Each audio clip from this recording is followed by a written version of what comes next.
Good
morning හැමෝටම.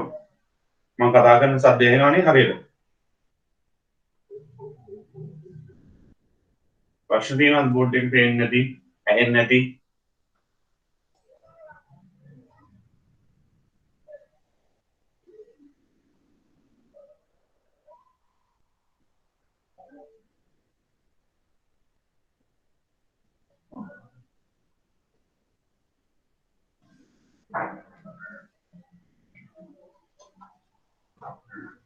හරි අද තියෙනලම අලුත් පාඩමක් අර කේ උනාට සැපෙන් නම්මිතාවේ මම නම්මිතා තීරක ටිකක් කතා කරා. ප්‍රායෝගික වැදගත්කම අර ප්‍රයෝජන ටික කතා කරන්න බැරි වුණා මම නිකන් පොඩි ප්‍රයෝජන ටිකක් තියෙන. ඒක මම පොඩ්ඩක් පැහැදිලි කරලා ඊට පස්සේ සමතුලිත දෙය කියන පාඩම පටන් ගන්නවා. මම කියුට් එක දැම්මා. සර්වර් පේන්නේ නැහනේ. සංජීව සොලිඩ්‍රීම් කියලා නමක් ඇති ඒක පින් කරගන්න. එතකොට පේනවා. මගේ ස්ක්‍රීන් එක පින් කරගන්න.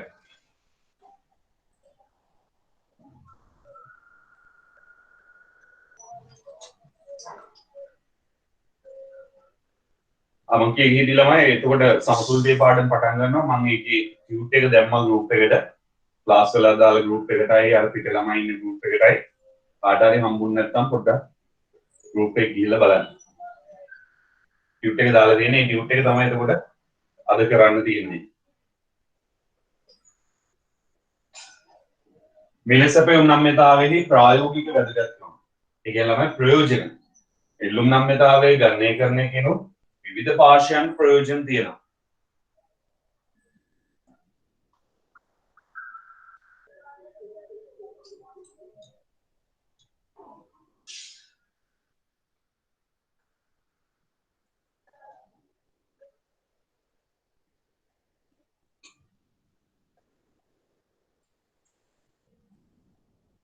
විවිධ පාර්ශ්වයන්ට ප්‍රයෝජන තියෙනවා.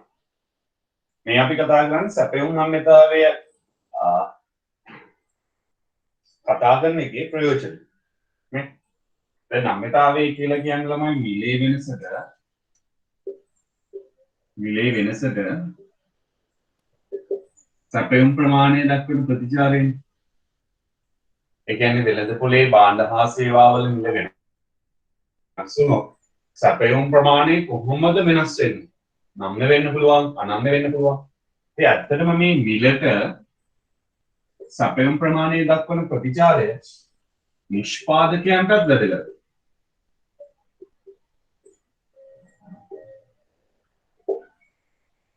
පාරිභෝගිකයන්ටත් වැදගත්.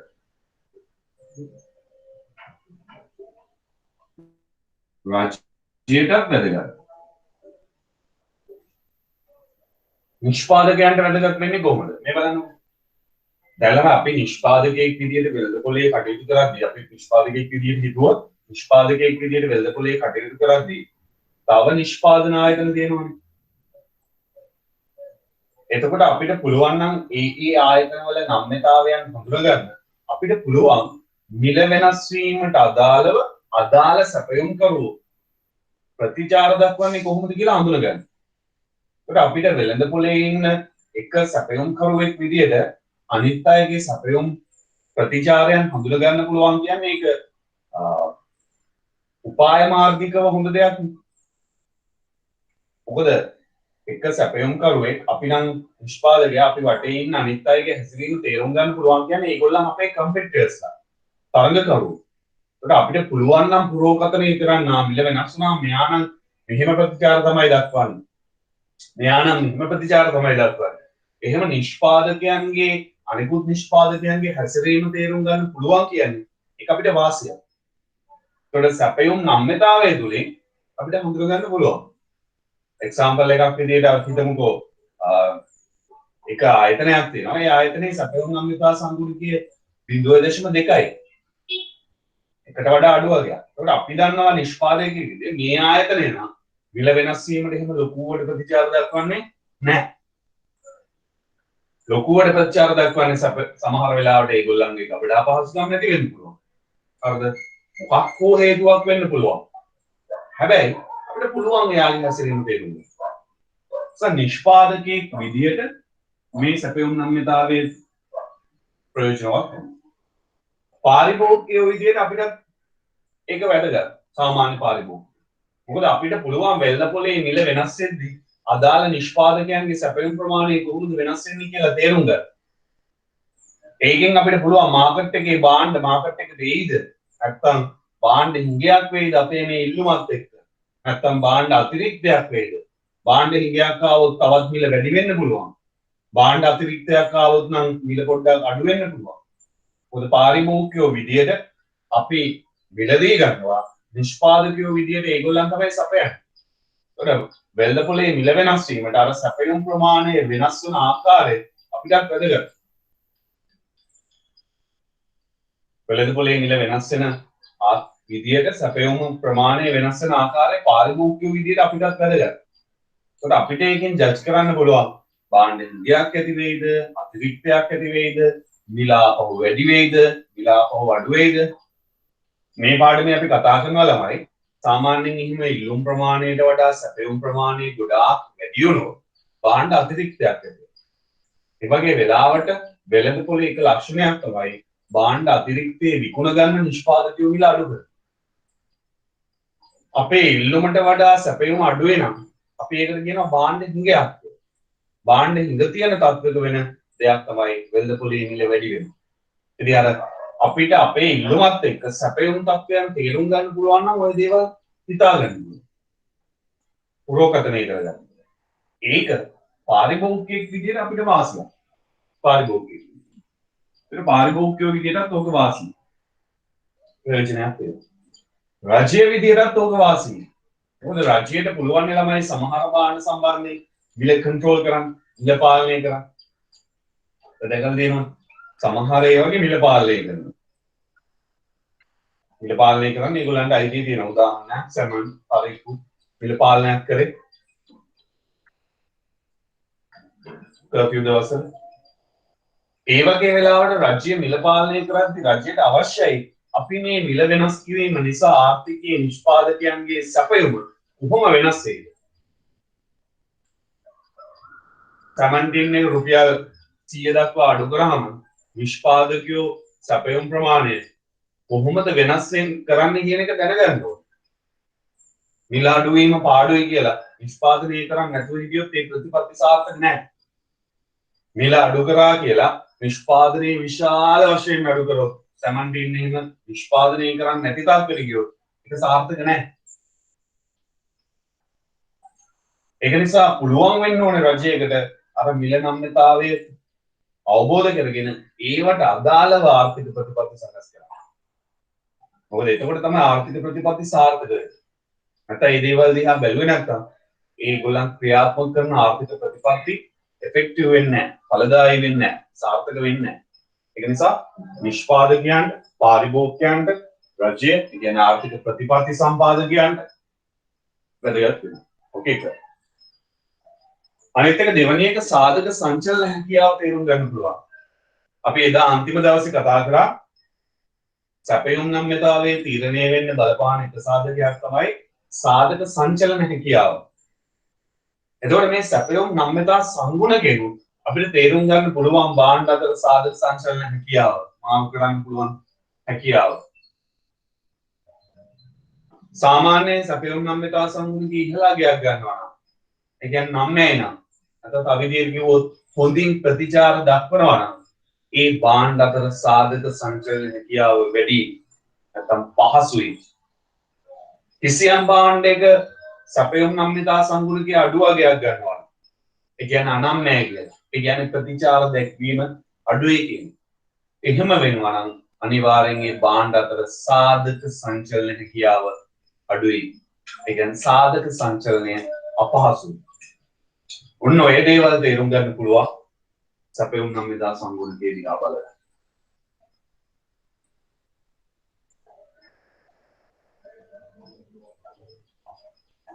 තුන්වෙනි එක බාණ්ඩයක මිල වෙනස් වන විට පාරිභෝගික පහදව නිෂ්පාදන අයභාරයට කියන බලපෑම් පුරෝගතනය කළා. ඒ වැඩි හිතනදී තුන්වෙනි පොයින්ට් එකේදී බිල්ලු වෙනවා. පාරිභෝගික පහදම අලෙවි අයභාරයේ තීරණය වෙන්නේ බලපාන්නේ ඉල්ලුම් නම්‍යතා සංගුණකයේ අනුව ඒක ඩිපෙන්ඩ් වෙන්නේ. ඔව් ඒක හරි. හැබැයි මම මතක තියාගන්න. පාරිභෝගිකයෙක් යම් භාණ්ඩ ප්‍රමාණයක් මිලදී ගන්න නම් නිෂ්පාදකයෝ අනිත් පැත්තෙන් මේ භාණ්ඩ ප්‍රමාණය සපයන්නත් ඕනේ.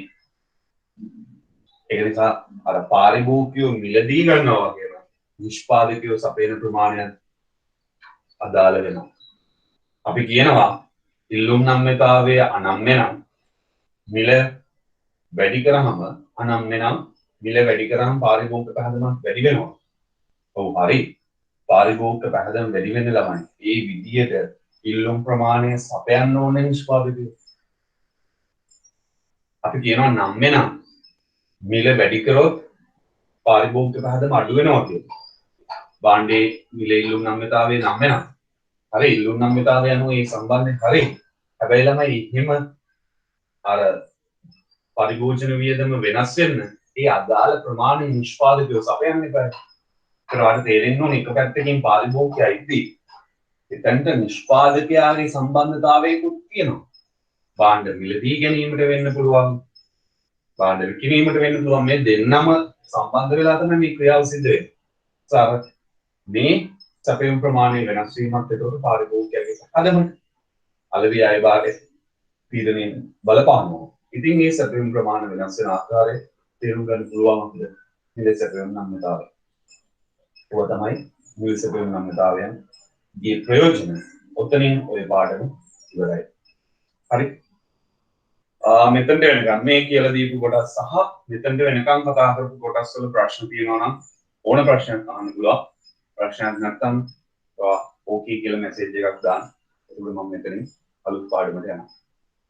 හැමෝටම ගාලා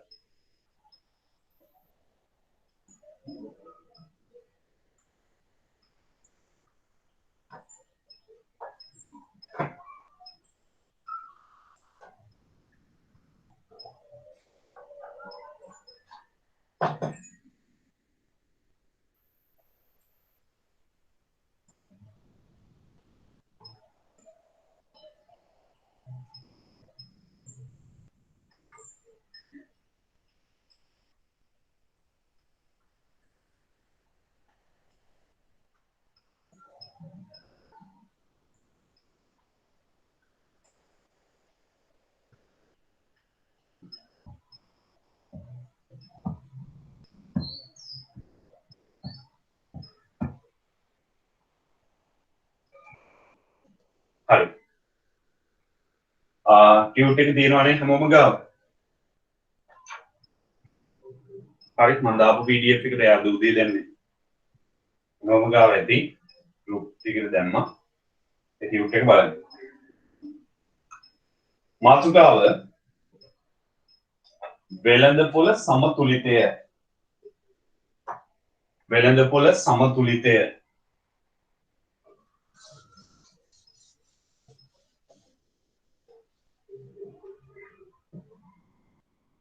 වෙළඳපොළ සමතුලිතය. වෙළඳපොළේ සමතුලිතය කතා කරන්න කලින් මම ඔයාලට කියලා දීලා තියෙනවා ක්ලාස් එකේ ඉල්ලුමට කලින් පුංචි සම්බන්ධයක්. ඔයාලට මතක ඇති ආර්ථික පද්ධති පාඩම මම ඉවර කළා. ඉල්ලුම කියන පාඩමට අවතීර්ණ වුණේ කොහොමද කියන්නේ? මම ඉල්ලුම කියන පාඩමට අවතීර්ණ වුණේ වෙළඳපොළ යාන්ත්‍රණය ගැන ඔයාට පොඩ්ඩක් කියලා. Market mechanism වෙළඳපොළ යාන්ත්‍රණය. මෙන්න මේක ගැන මම ඔයාලට පොඩ්ඩක් පැහැදිලි කරනවා. පැහැදිලි කරලා තමයි මම ඉල්ලුමට ආවේ. සැපයුම් මතක් කරේ. සැපයුම් කියලා දුන්නේ. ඔක ආපහු කියලා දීලා මතක් කරගන්න. මෙතන අපි ඉගෙන ගත්තා වෙළඳපොළ ආර්ථිකයක ක්‍රියාත්මක වන ප්‍රධාන බලවේගය වෙළඳපොළ යාන්ත්‍රණය. මේකට තමයි price mechanism මිල යාන්ත්‍රණය කියලා කියන්නේ. වෙළඳපොළ ආර්ථිකයේ මූලික ආර්ථික ප්‍රශ්න විසඳන්නේ ආර්ථිකයේ සම්බන්ධීකරණය වෙන්නේ සියලුම දේවල් වෙන්නේ මේ වෙළඳපොළ යාන්ත්‍රණය හරහා. ඒක අපි ඉගෙන ගන්නේ ආර්ථික පද්ධති කියන පාඩමෙන්. ඊට පස්සේ අපි මෙතනදී පොඩ්ඩක් ඉගෙන ගත්තා මොකක්ද මේ වෙළඳපොළ යාන්ත්‍රණය කියන්නේ. ඇත්තට මේ වෙළඳපොළ යාන්ත්‍රණය කියන්නේ අර වෙළඳපොළ හරහා සිදුවන සිදුවීම්. නැත්නම් වෙළඳපොළක ක්‍රියාකාරීත්වය. මොකද අපි දන්නවා වෙළඳපොළ ආර්ථිකයේ හැම දෙයක්ම වෙන්නේ වෙළඳපොළ හරහා. සාධක වෙළඳපොළ සහ භාණ්ඩ වෙළඳපොළ කියලා වෙළඳපොළ වල දෙකක් තියෙනවා. ඔන්න ඔය වෙළඳපොළ වල දෙකේ තීරණය වන මිල අනුව තමයි සියලු ඩිසිෂන් ගන්නෙ. මිල වැඩි වුණොත් වෙනස් වෙනවා, මිල අඩු වුණොත් වෙනස් වෙනවා, සාපේක්ෂ මිල බලනවා. ඔය දේවල් අනුව තමයි මුළු ආර්ථිකයම ක්‍රියාත්මක වෙන්නේ. එතනදී ඉගෙන ගත්තා වෙළඳපොළ යාන්ත්‍රණයේදී පාර්ශ්ව දෙකක් ඉන්නවා. එක්කෙනෙක් ගැනුම්කරු අනිත් කෙනා විකුණුම්කරු.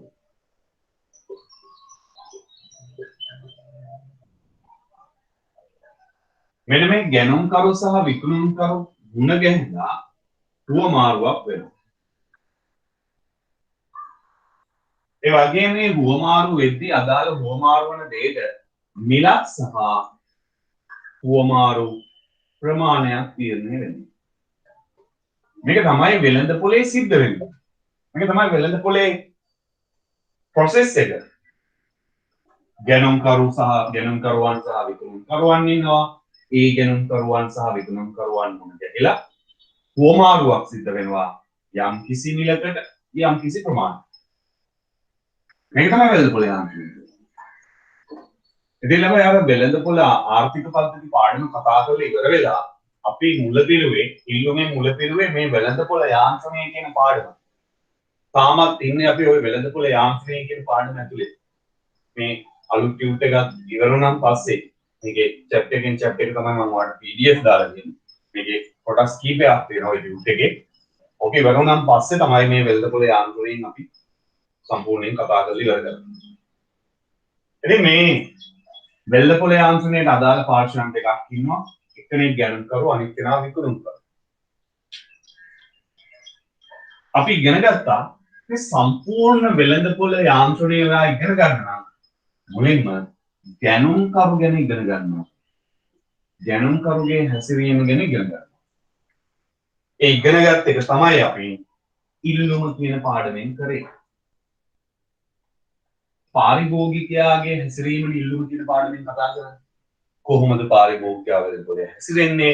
මොන සාධක වලටද ප්‍රතිචාර දක්වන්නේ? එයාගේ හැසිරීම වෙනස් කරන්න පුළුවන් මොන සාධකද?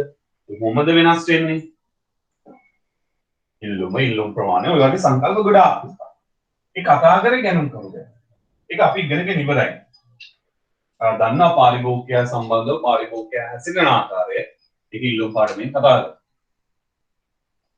ඊට පස්සේ අපි ඉගෙන ගත්තා වෙළඳපොළක ඉන්න විකුණුම්කරුවත් සැපයුම්කරු ගැන. ඒක ඉගෙන ගත්ත පාඩම තමයි සැපයුම. සැපයුම කියන පාඩමේ සම්පූර්ණයෙන් අපි ඉගෙන ගන්නේ වෙළඳපොළක ඉන්න නිෂ්පාදකයෝ ගැන. ඒ නිෂ්පාදකයෝ හැසිරෙන ආකාරය. ඒක තමයි අපි සැපයුම කියන්නේ. මේ සැපයුම පාඩමෙන් නිෂ්පාදකයෝ හැසිරෙන්නේ කොහොමද? මොන සාධකද බලපාන්නේ? එයා සපයන ප්‍රමාණයන් වෙනස් වෙන්නේ කොහොමද? අඩු වෙනවද? වැඩි වෙනවද? ඒ සියලු දේවල් කතා කරා. ඒක තමයි සැපයුම් පාඩමෙන් කරන්නේ. එහෙනම් ළමයි මේ වෙළඳපොළ යාන්ත්‍රණය සම්පූර්ණයෙන් ඉගෙන ගන්න නම් අපිට තව එක පුංචි කොටසක් ඉතුරු වෙලා තියෙනවා. ගැනුම්කරු ගැන ඉගෙන ගත්තා, විකුණම්කරු ගැන ඉගෙන ගත්තා. දැන් අපි එහෙනම් ඉගෙන ගන්න ඕනේ මේ දෙන්නාගේ එකගතාවෙන් හුවමාරුවක් වෙන්නේ කොහොමද කියලා. හුවමාරුවක් වෙන්න නම් මේ දෙන්නගේ එකගතාවෙන් අදාළ හුවමාරුවනේ ඒකකයකට මිලක් තියෙන්න ඕනේ. දෙන්නගේ කැමැත්ත අනුව හුවමාරුවන ප්‍රමාණයක් තියෙන්න ඕනේ. ඉතින් මේ දෙන්නගේ එකගතාවෙන් මෙන්න මේ මිලක් සහ හුවමාරු ප්‍රමාණයක් ඇති වෙලා මේ සිදුවන හුවමාරුව තමයි අපි දැන් ඉගෙන ගන්න. ඒ පාඩමට අපි කියනවා වෙළඳපොළ සමතුලිතය. ඉංග්‍රීසියෙන් කියනවා මාකට් ඉක්විලිබ්‍රියම් කියලා. වෙළඳපොළ සමතුලිතය. හරිද? හිතනවා මම කියපු දේ තේරෙන්නේ නැති කියලා. අවශ්‍ය දේවල් තියෙනවා නම් ලියන්න.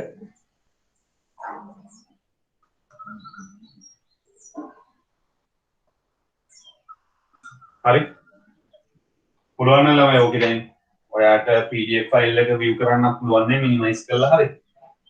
පුළුවන් නම් අර මට PDF ෆයිල් එකක් බලා ගන්න. PDF ෆයිල් එක ඔයාගේ වෙළඳපොළ සමතුලිතය කියලා මාතෘකාවකින් මේ පටන් අරන් යන්නේ.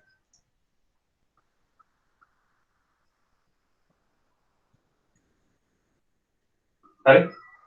බලන්න. එහෙනම් ඔයාට සමතුලිතය කිව්වම හරිද? මේක තුලණය වෙන්න ඕනේ. බැලන්ස් වෙන්න ඕනේ. බැලන්ස් වෙන්න ඕනේ මොනවාද? වෙළඳපොළේ ඉන්නේ පාර්ශ්වයන් දෙකයිනේ. ගැනුම්කරු ඉන්නවා විකුණුම්කරු ඉන්නවා.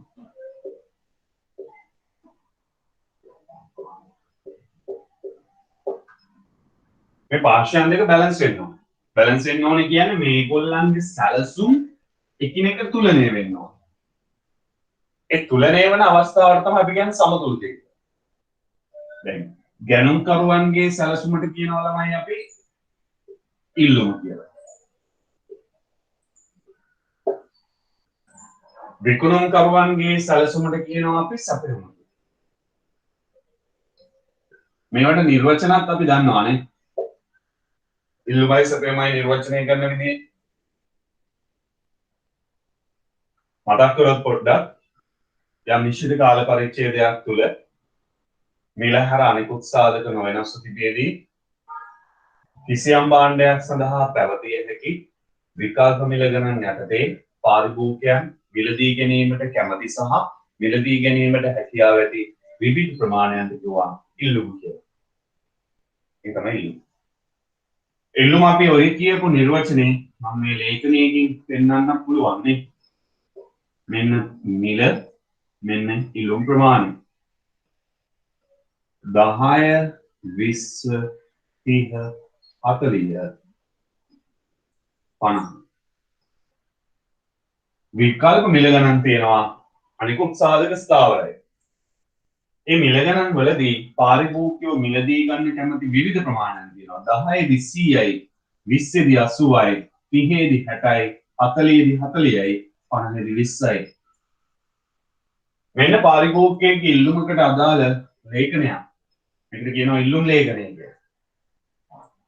මේ තියෙන්නේ යම් දෙන ලද කාල පරිච්ඡේදයේ මිල හැර අනිකුත් සාධක නොවෙනස් තිබියදී කිසියම් භාණ්ඩයක් සඳහා පැවතිය හැකි විකල්ප මිල ගණන් යටතේ පාරිභෝගිකයෝ මිලදී ගන්න කැමැති සහ මිලදී ගැනීමට හැකියාව ඇති විවිධ ප්‍රමාණයන්. මේ සම්පූර්ණ ප්ලෑන් එකට තමයි අපි ඉල්ලුම කියලා කියන්නේ. මේවා අපි කලින් ඉගෙනගෙන තියෙනවා. සැපයුම කියන්නේ නිෂ්පාදකයාගේ සැලැස්ම. ඒකත් අපි නිර්වචනය ඉගෙනගෙන තියෙනවා.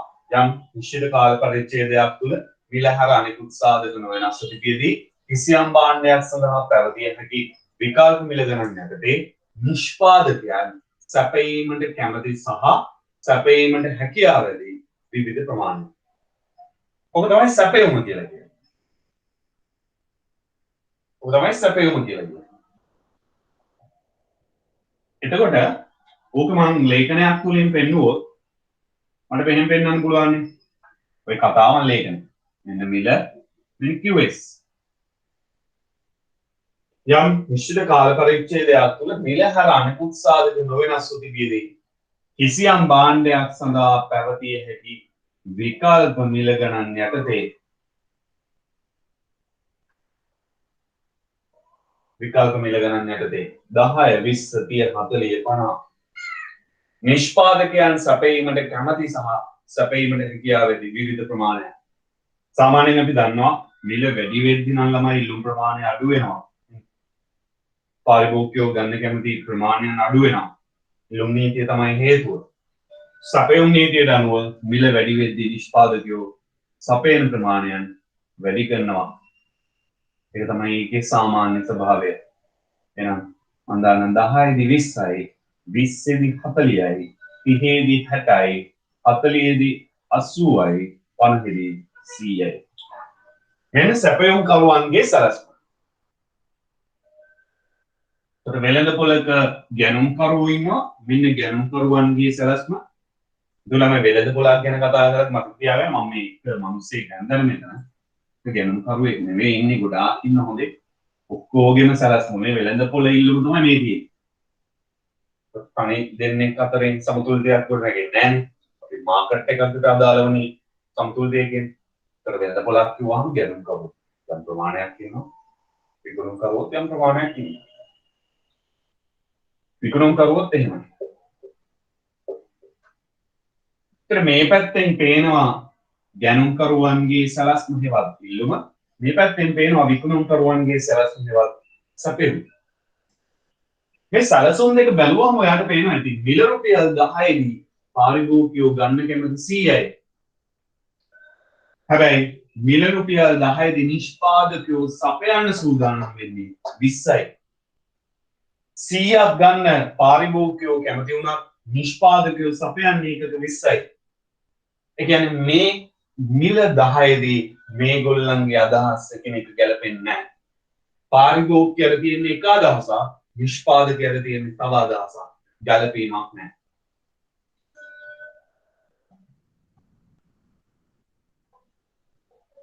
මිල රුපියල් 20 දී පාරිභෝගිකයා 80ක් ගන්න සූදානම් වුණාට නිෂ්පාදකයෙක් මිල රුපියල් 20 යටතේ සපයන්නේ ඒකට 40යි.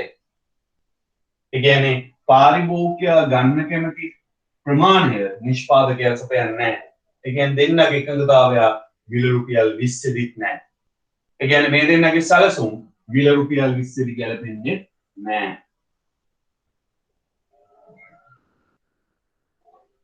මිල රුපියල් 30 මිල රුපියල් 30 දී පාරිභෝගිකයා ගන්න සූදානම් මේකට 60ක්. හරි. ඒ වගේම බලන්න මිල රුපියල් 30 දී නිෂ්පාදකයා සපයන්න සූදානම් ප්‍රමාණයක් ඒකක 60යි. ඒ කියන්නේ 30 යටතේ 60ක් පාරිභෝගිකයා ගන්න සූදානම් වෙද්දී 30ට නම් 60ක් නිෂ්පාදකයා සපයන්නත් සූදානම්. ඒ කියන්නේ පාරිභෝගිකයන්ගේ සහ නිෂ්පාදකයන්ගේ ඒ අවස්ථාවේ සැලසුම් දෙක එකිනෙක සමාන වෙනවා. තුලනය වෙනවා. ඇත්තටම ලබයි ඔය සැලසුම් තුලනය වන අවස්ථාවට තමයි අපි සමතුලිතය කියන්නේ. ඒ තුලනය වන අවස්ථාවේ මිල විදිහට තියෙන්නේ රුපියල් 30. මිල විදිහට තියෙන රුපියල් 30. එහෙනම් ඒ රුපියල් 30ට අපි නමක් කියනවා සමතුලිත මිල කියලා.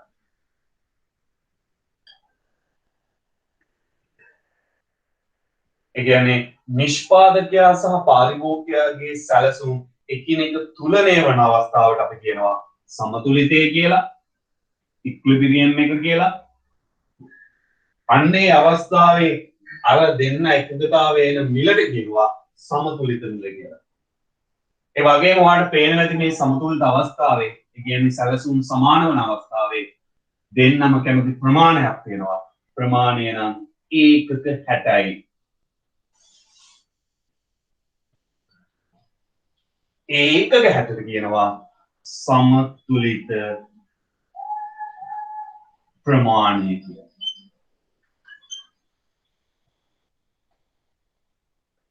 හරි. එතෙන්ට ඇවිල්ලා මම මේ පල්ලෙහා ටිකක් සාකච්ඡා කරන්න. පල්ලෙහා ටික බැලුවොත් මිල රුපියල් 40 දී QD 40 වුණාට US 80යි. ඒ කියන්නේ සමාන නෑ අදහස්. මිල 50 දී ඉල්ලුම් ප්‍රමාණය 20 වුණාට සැපයුම් ප්‍රමාණය 100යි සමාන නෑ. ඒ අනුව ඔයාලට තේරෙනවා ඇති මේක බැලුවහම ගැනුම්කරුවා සහ විකුණුම්කරුවාගේ අදහස් එකිනෙක ගැලපෙන්නේ එකම එක අවස්ථාවක විතරයි. ඒ එකම එක අවස්ථාවට තමයි අපි කියන්නේ සමතුලිතයක් කියලා. එහෙනම් මේ අවස්ථාවට සමතුලිතය කියනවා වගේම අනිත් එක අවස්ථාවකවත් අදහස් ගැලපෙන්නේ නැති නිසා අපි ඒවට කියනවා අසමතුලිත තත්වයන් කියලා. මේ අනිකුත් අවස්ථාවන් අසමතුලිත තත්වයන්. එහෙනම් මතක තියාගන්න කිසියම් මිලකදී ඉල්ලුම් ප්‍රමාණයට සැපයුම් ප්‍රමාණය සමානයි නම් තමයි ඒක සමතුලිතයක් වෙන්නේ. ඉල්ලුම් ප්‍රමාණය සැපයුම් ප්‍රමාණය සමාන නැත්නම් ඒක සමතුලිතයක් නෙවෙයි අසමතුලිතයක්. හරිද? මම හිතනවා තේරෙන්නේ නැති කියලා. අවශ්‍ය දේවල් ලියාගන්න. ටියුට් එකක් පොඩ්ඩක් බලන්න. ප්‍රශ්න තියෙනවා නම් අහන්න පුළුවන්. මුලින් මේක ලියාගන්නකො මම එතකොට ටියුට් එකට එන්නම්. උපසරණ අවශ්‍ය දේවල් නැඳගෙන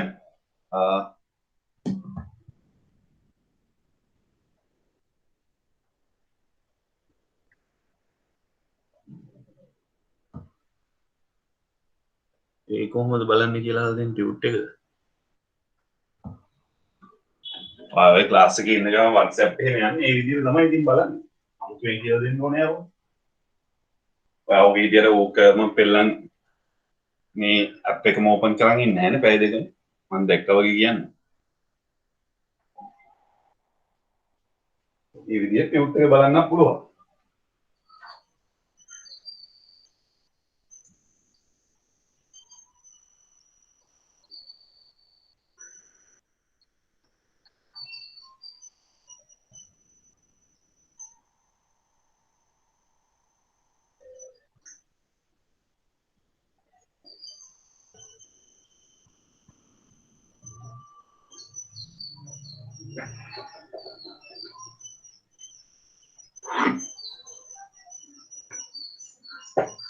මේක ඇඳගෙන ළමයි මැසේජ් එකක් දාන්න ඕකී කියලා මම ඊට පස්සේ සමතුලිතයට අදාළ පොඩි නිර්වචනයක් දෙන්නම්.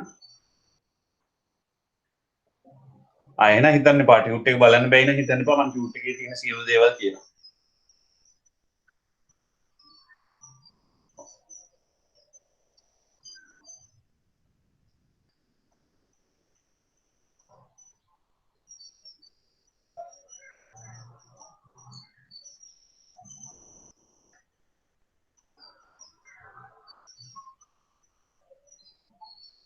මේක මැකුවට ප්‍රශ්නයක් නැද්ද?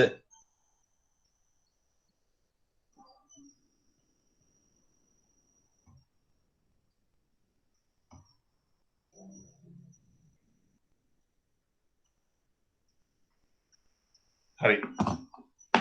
එතකොට ළමයි අදහස ඔයාලට තේරෙන්නේ නැති සමතුලිතය කියන එක අදහස ඔළුවට ගියා නම් ඔයාගේ අදහස වෙන්න ඕනේ වෙළඳපොලේ ඉන්න ගැනුම්කරුවාගේ සහ විකුණුම්කරුවාගේ සැලසුම් එකිනෙක තුලණය වන අවස්ථාවට තමයි අපි සමතුලිතය කියලා කියන්නේ. නිකන් පුංචි මාතු කියන්නේ වෙළඳපොළ සමතුලිතය කියලා පුංචි මාතෘකාවක් දාලා කියන්නේ කෙටි නිර්වචනයක් මම මේ අදහස කියන්නේ.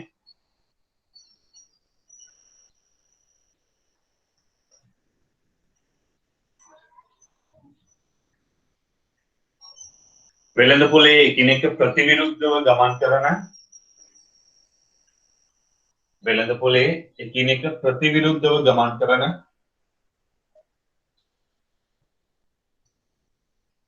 වෙළඳපොලේ එකිනෙක ප්‍රතිවිරුද්ධව ගමන් කරන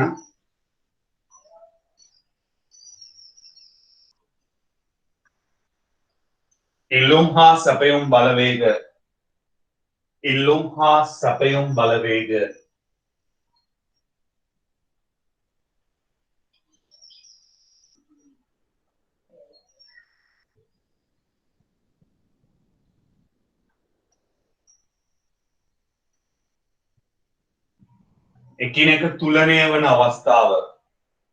එකිනෙක තුලණය වන අවස්ථාව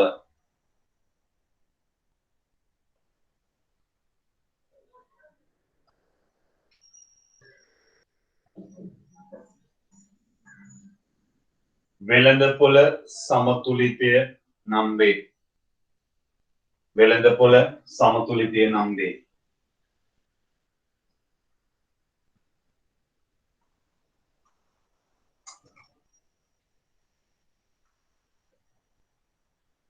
හරි.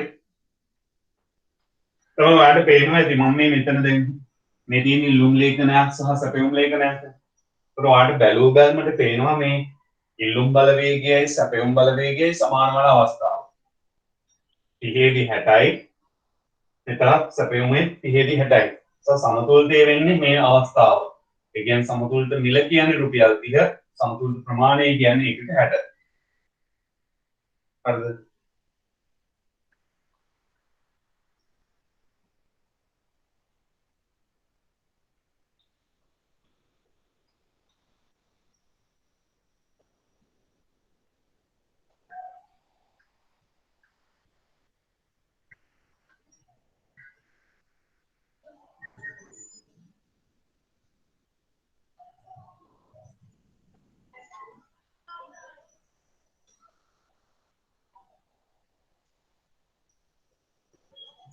ඔව් නිර්වචන විභාගෙ ලියන්න පුළුවන්.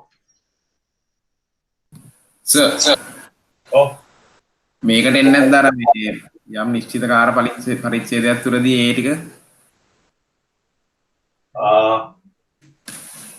යම් නිශ්චිත කාල පරිච්ඡේදයක් තුලදී නෑ යම් නිශ්චිත දැන් ඒකම සාමාන්‍යයෙන් දාන්නේ දාන්න අවශ්‍යයි නේ කියන්නේ අවස්ථාව කියන්න ඕන නම් වෙළඳපොලේ සමතුලිතය කියලා කියන්නේ යම් නිශ්චිත අවස්ථාවක සිදුවන දෙයක්.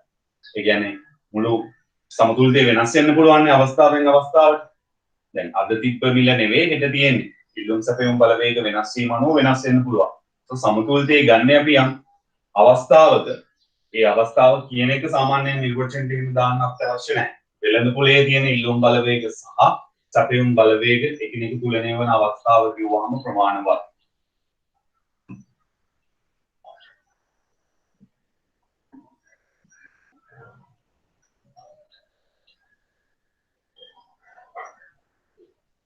හරි.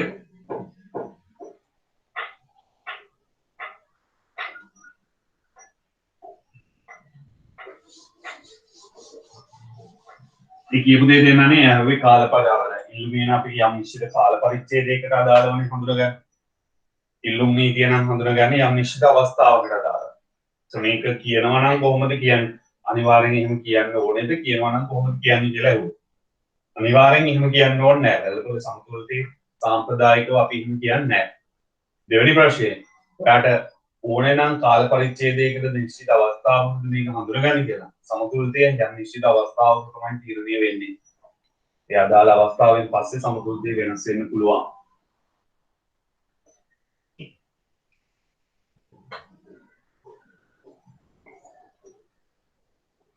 හරි. කීකේ හිටියේ දැන් එතකොට මේ ලේඛන වලින් ඔයාලට පේනවනේ සමතුලිතය නිරූපණය වෙනවා.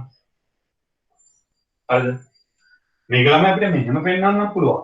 දැන් මට මේ ඉල්ලුම් ලේඛනය දිහා බලලා මේ ඉල්ලුම් වක්‍රයක් හදන්න පුළුවන් නේ. 10 දී 100යි 20 දී 80යි 10 20 30 40 50 ඉදුවයි 100 200 sorry 20 40 60 80 100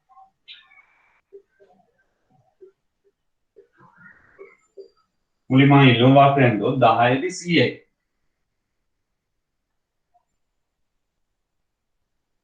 පනහිදි 20යි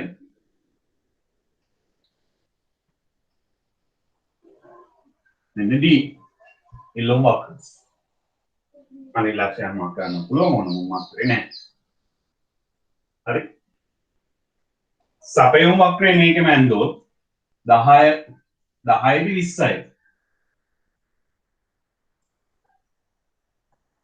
50යි 100යි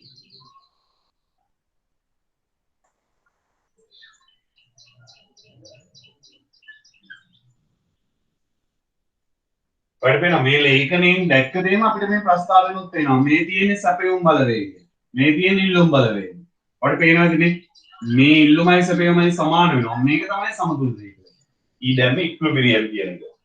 සමතුලිතයට ඉංග්‍රීසි වලින් කියන්නේ ඉක්විලිබ්‍රියම්. E. එහෙනම් මේ අවස්ථාවේ මිල මේ මිලට තමයි සමතුලිත මිල කියන්නේ. මේ අවස්ථාවේ ප්‍රමාණය මේ ප්‍රමාණයට තමයි සමතුලිත ප්‍රමාණය. කවදාවත් හැබැයි ප්‍රස්තාව සටහනක ළමයි මේ සමතුලිතය වාට පෙන්වන්නේ කිව්වොත් මෙහෙම ඇඳලා නිකන් ඉන්න එපා ලකුණු අඩු කරනවා. අනිවාර්යෙන් මේ රූප සටහන ඇඳලා පෙන්වන්න මෙහි සමතුලිත මිල රුපියල් 30යි සමතුලිත ප්‍රමාණය ඒකක 60යි. මෙන්න මේක සයිඩ් එකේ ලියලා පෙන්වන්න ඕනේ නැත්නම් වාගේ ලකුණු අඩු වෙනවා රූප සටහනකින් පෙන්නන. මම කොහොමද කිව්වේ මේ වගේ ලේඛනයකින් සමතුලිතය පෙන්වන්න පුළුවන්. මේ වගේ ප්‍රස්තාර සටහනකින් පෙන්වන්න පුළුවන්. ඔයාලට අර මම දාපු ටියුට් එකේ නම් ඔයාලට පේනවා ඉතින් ලේඛනයක් දාලා එහා පැත්තේ ප්‍රස්තාරයක් අඳින්න ඉඩ තියලා තියෙනවා. ඔයා ප්‍රස්තාරය ඇඳොත් ඒ ප්‍රස්තාරයෙන් ඔයාලට සමතුලිතය පේනවා. ඔයාගේ ටියුට් එකේ ඉල්ලුම් බලවේග සහ සැපයුම් බලවේග සමාන වෙලා තියෙන මිල රුපියල් 15 දී ඒකක නම් 60යි. ඒක ප්‍රස්තාරයෙන් පෙන්වන්න පුළුවන්. තේරෙනවද? අනේ උතන්ට වෙනකම් ප්‍රශ්න තියෙනවද?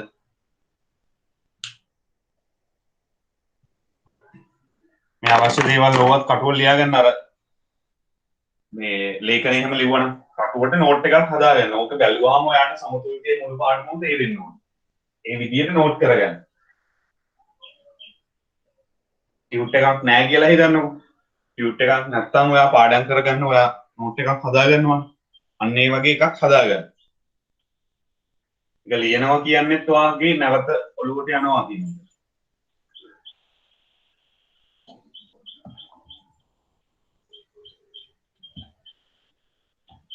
මේක ඔයා පාඩම් කරගෙන ගත්තත් දැන් ටියුට් එක බල බල පාඩම් කරන්නේ නැහැනේ PDF එක. ඒ නිසා ඔයාලා පාඩම් කරන්න මොනවා හරි මේ පේපර්ස් ටිකකට ඒ කරුණු ටික අරන් තියාගන්න.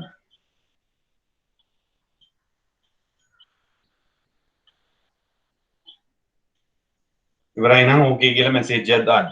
මම බෝඩ් එක මම කළා ඊළඟ කොටසට යනවා.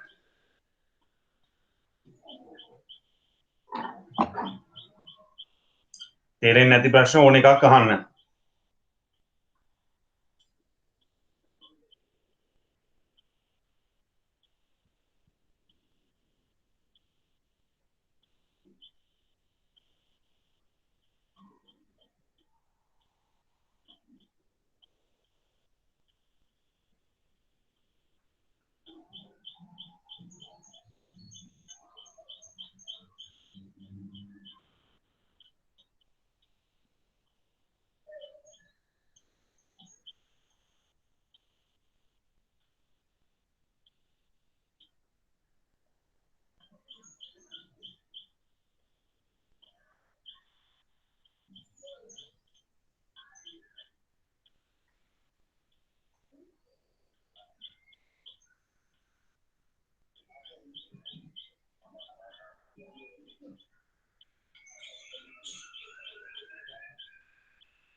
හරි මෙන්න මේකත් මතක තියාගන්න ඕනේ.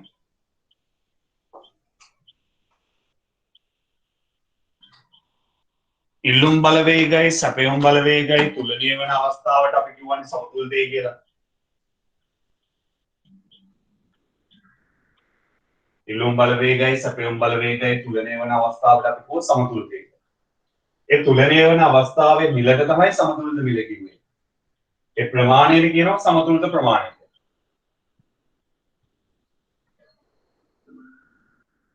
වෙළඳ පොලේ සමතුලිත මිලටම කියන තව නම් තියෙනවා. මෙන්න මේ නම් ටිකත් මතක තියාගන්න. හරිද? වෙළඳ පොළ නිෂ්කාශන මිල කියන්නේ සමතුලිත මිලටමයි. සමහර වෙයි ප්‍රශ්න වල එහෙම ඇවිල්ලා තියෙනවා. සමහර ළමයිට ඒක අහලා තිබ්බ නැත්නම් ආන්නේ මොකක්ද කියලාවත් හිතා ගන්න බෑ. වෙළඳ පොළ නිෂ්කාශන මිල කියන්නේ සමතුලිත මිලටමයි. ඒ වගේම පැහැයුම් මිල කියලා කියන්නේ. පැහැයුම් මිල කියන්නේ සමතුලිත මිලටමයි. ඔය සමතුලිත මිලට කියන තවත් වචනයක්. නිෂ්කාශන මිල, වෙළඳපොළ නිෂ්කාශන මිල, වෙළඳපොළේ පැහැයුම් මිල, ඒ කියන්නේ වෙළඳපොළේ සමතුලිත මිලටමයි. අපව කියනවා වෙළඳපොළ නිෂ්කාශන මිල, වෙළඳපොළේ පැහැයුම් මිල කියන්නේ වෙළඳපොළේ සමතුලිත මිලටමයි.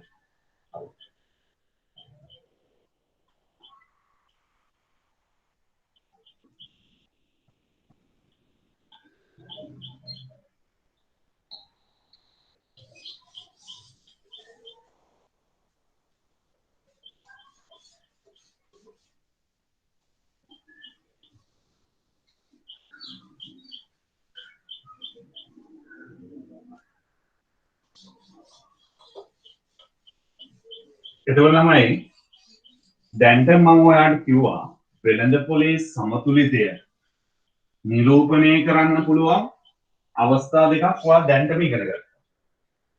ඇත්තටම වෙළඳපොළේ සමතුලිතය නිරූපණය කරන්න පුළුවන් ඔක්කොම අවස්ථා තුනක් තියෙනවා.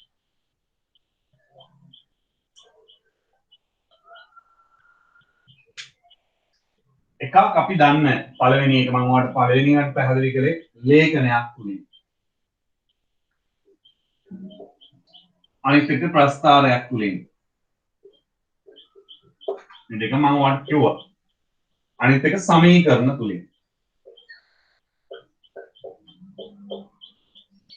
මෙන්න මේ අවස්ථා තුන යටතේ වෙළඳපොළ සමතුලිතයක් නිරූපණය කරන්න පුළුවන්.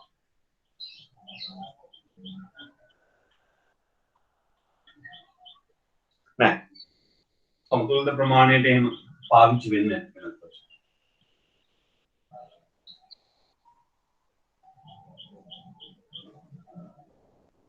එහෙනම් ලේඛනයක් තුලින් නම් මගේ උදාහරණය මම ගන්නම්.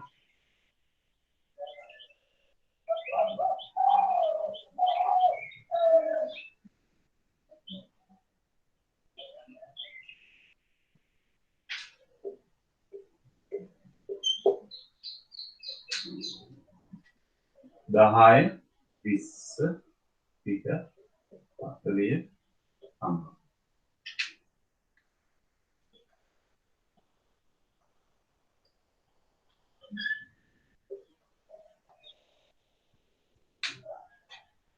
සිය 80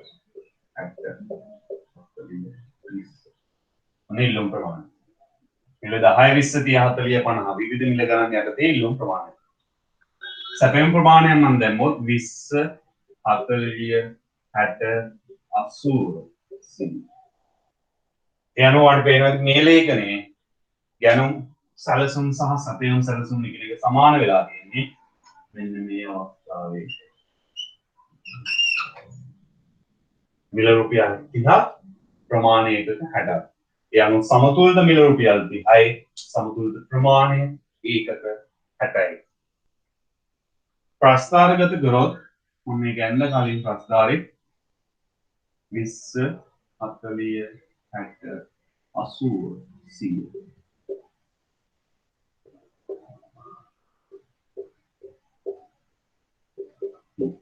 මෙන්න මේක මතක තියාගන්න. මෙච්චර දවස් අපි වක්‍රා දෙද්දී ඉල්ලුම් වක්‍රේ නම් මේ පැත්තේ QD දැම්මනේ. සැපයුම් වක්‍රේ නම් අඳින්නේ මෙතන QS දැම්මා. දැන් ඔයාලට මේ ප්‍රස්තාරය අඳිද්දී QD වත් QS වත් දාන්න බෑ. මොකද මේකේ QD අඳිනවා QS උත් අඳිනවා. ඒක නිසා Q කියලා තමයි ඔයා දාන්න ඕනේ. Q කියන්නේ quantity එකනේ ප්‍රමාණය. ඒකට සැපයුම් ප්‍රමාණයවත් ඉල්ලුම් ප්‍රමාණයවත් කියලා නිශ්චිතව දාන්න බෑ. මොකද දෙකම වක්‍ර දෙකම එකම ප්‍රස්තාරය අඳිනවා. තව Q කියලා දාන්න ඕනේ. QS වත් QD වත් දාන්න එපා. දැන් මොකද කරදී?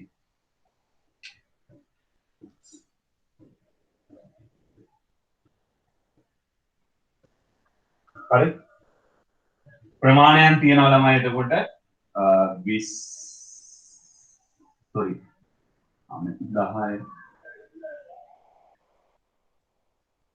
ඉල්ලුම් 10 20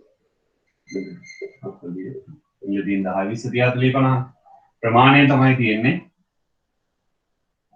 20 40 60 80 100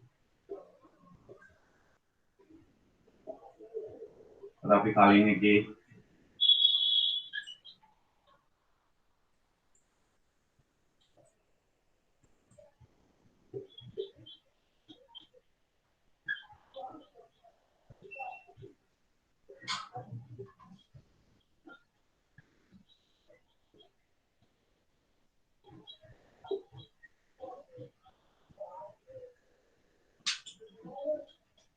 සමතුලිතය ඉක්විලිබියම් එක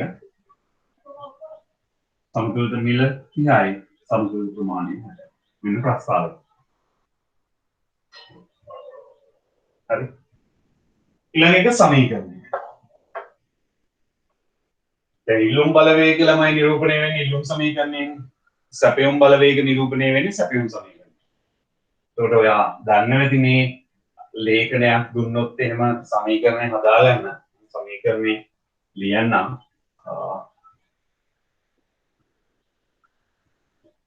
QD සමානයි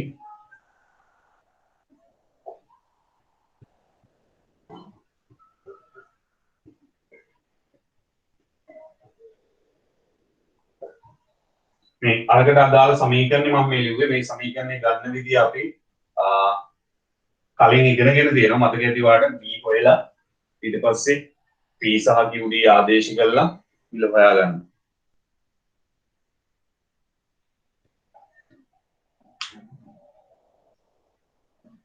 ළමයි මේ පාඩමේ අනිත් ප්‍රශ්න වෙනමනාව ගහන්න මන්ද සම්ප්‍රදායික ඉල්ලුම් වක්‍රයේ ප්‍රමාණය සිරස්සක් දෙන්න. මේ පාඩම දෙතන්ට ඒක දාලා ඊට පස්සේ අහන්න මම කියලා දෙන්න.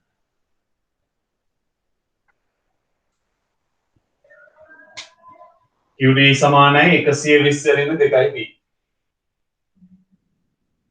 හරිද? QD සමානයි 120 වෙන 2යි P. ඔක තමයි ඉල්ලුම් සමීකරණය. මේක ගත්තේ B හොයලා අර P සහ QD ආදේශ කරලා ඒ හොයලා ඉන්න. හරි මම මේ ගත්තේ. QS වල සමීකරණය එන්නේ QS සමානයි 2යි P. මේ දීලා තියෙන තොරතුරු අනුව සැපයුම් සමීකරණය එන්නේ QS සමානයි 2යි P. හරිද? මේ ඔයාලට දීලා තියෙන සමීකරණය QD සමානයි 120 වෙන 2යි P QS සමානයි 2යි P. හරි. ලේඛනයෙන් ඔයාලට පේනවනේ සමතුලිතය. ප්‍රස්තාවයෙන්ොත් හරි. දැන් මේ කරන්න යන්නේ සමීකරණයේදී සමීකරණ දෙක ඇසුරෙන් සමතුලිතය නිරූපණය කරන්න. මෙන්න මේක හොඳට මතක තියාගන්න. හරිද? සමතුලිතයකදී ළමයි කොන්දේසියක් තියෙනවා. එක ලක්ෂණයක්.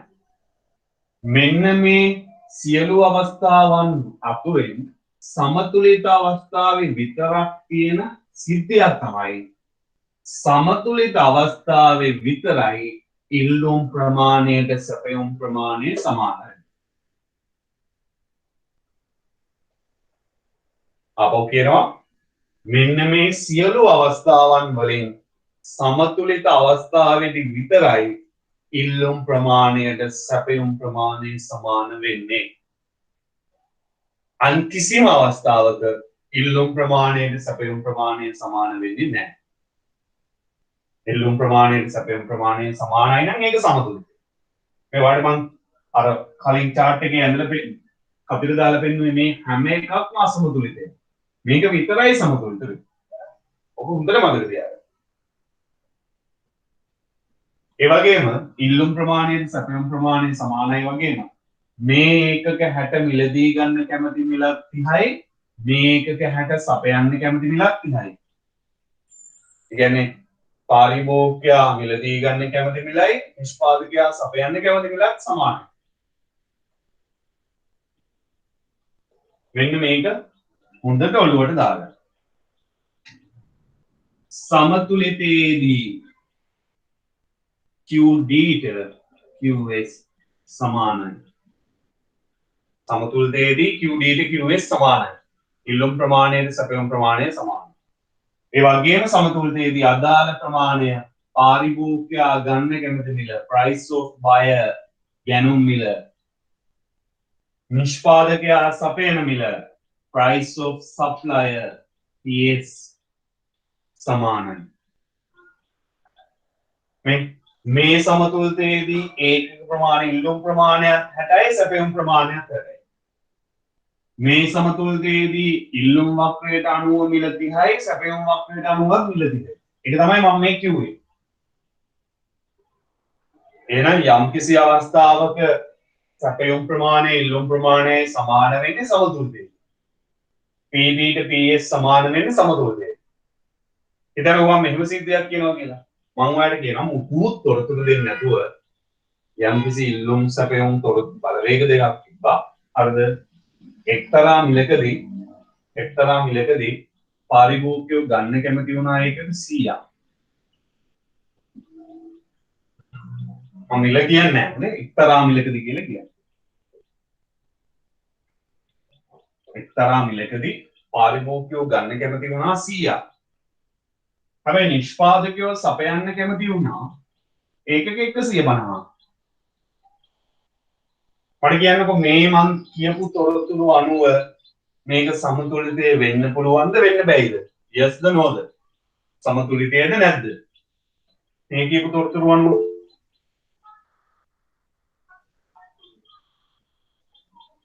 yes ද no ද? no. හරි. මේ බලන්න. මොකද හේතුව මම මේ කියපු තොරතුරු අනුව ඉල්ලුම් ප්‍රමාණය සැපයුම් ප්‍රමාණය සමාන නැහැ. හරි? හරි බලන්න. ඉල්ලුම් ප්‍රමාණය සැපයුම් ප්‍රමාණය සමාන නැහැ.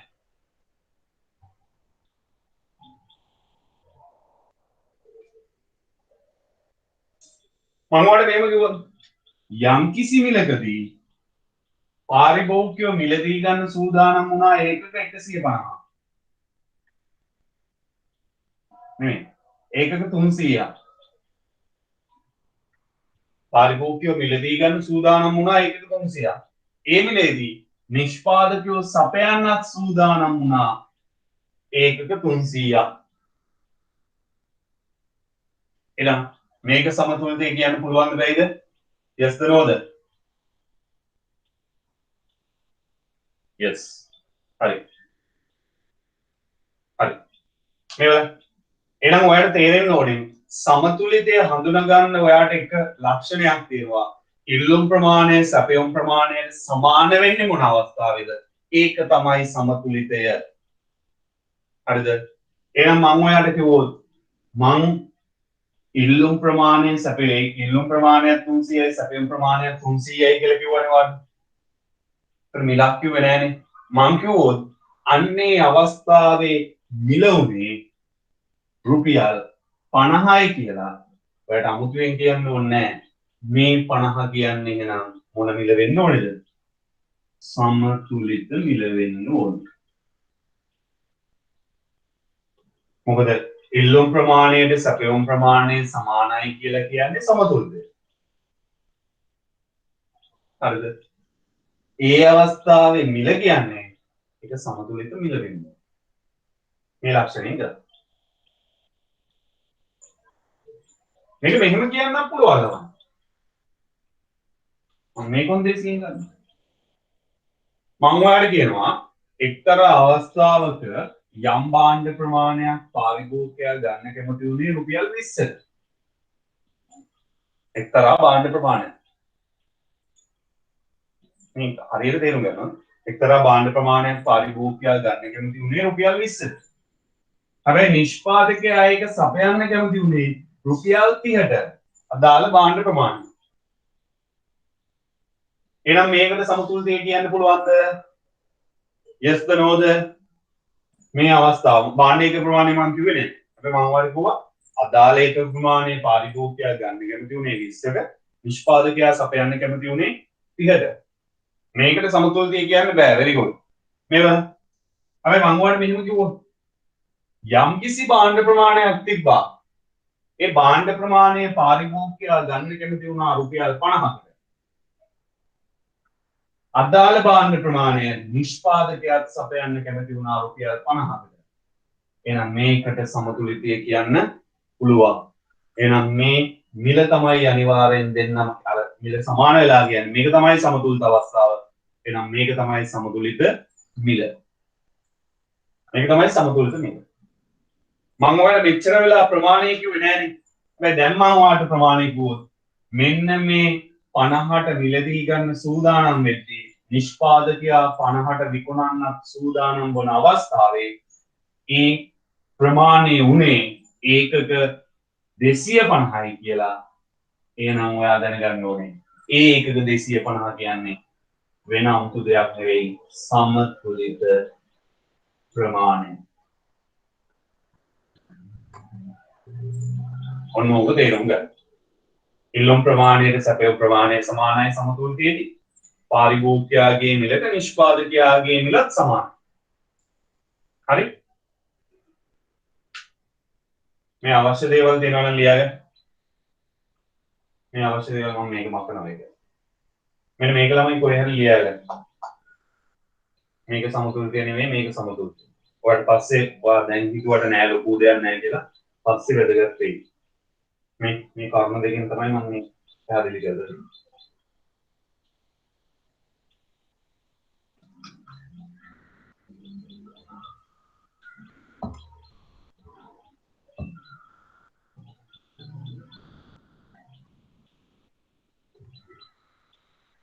මේවල අහන්නේ ඔයාමනේ කිව්වේ දැන් පාරිභෝගිකයා යම් භාණ්ඩ ප්‍රමාණයක් මිලදී ගන්න 20කට කැමතියි.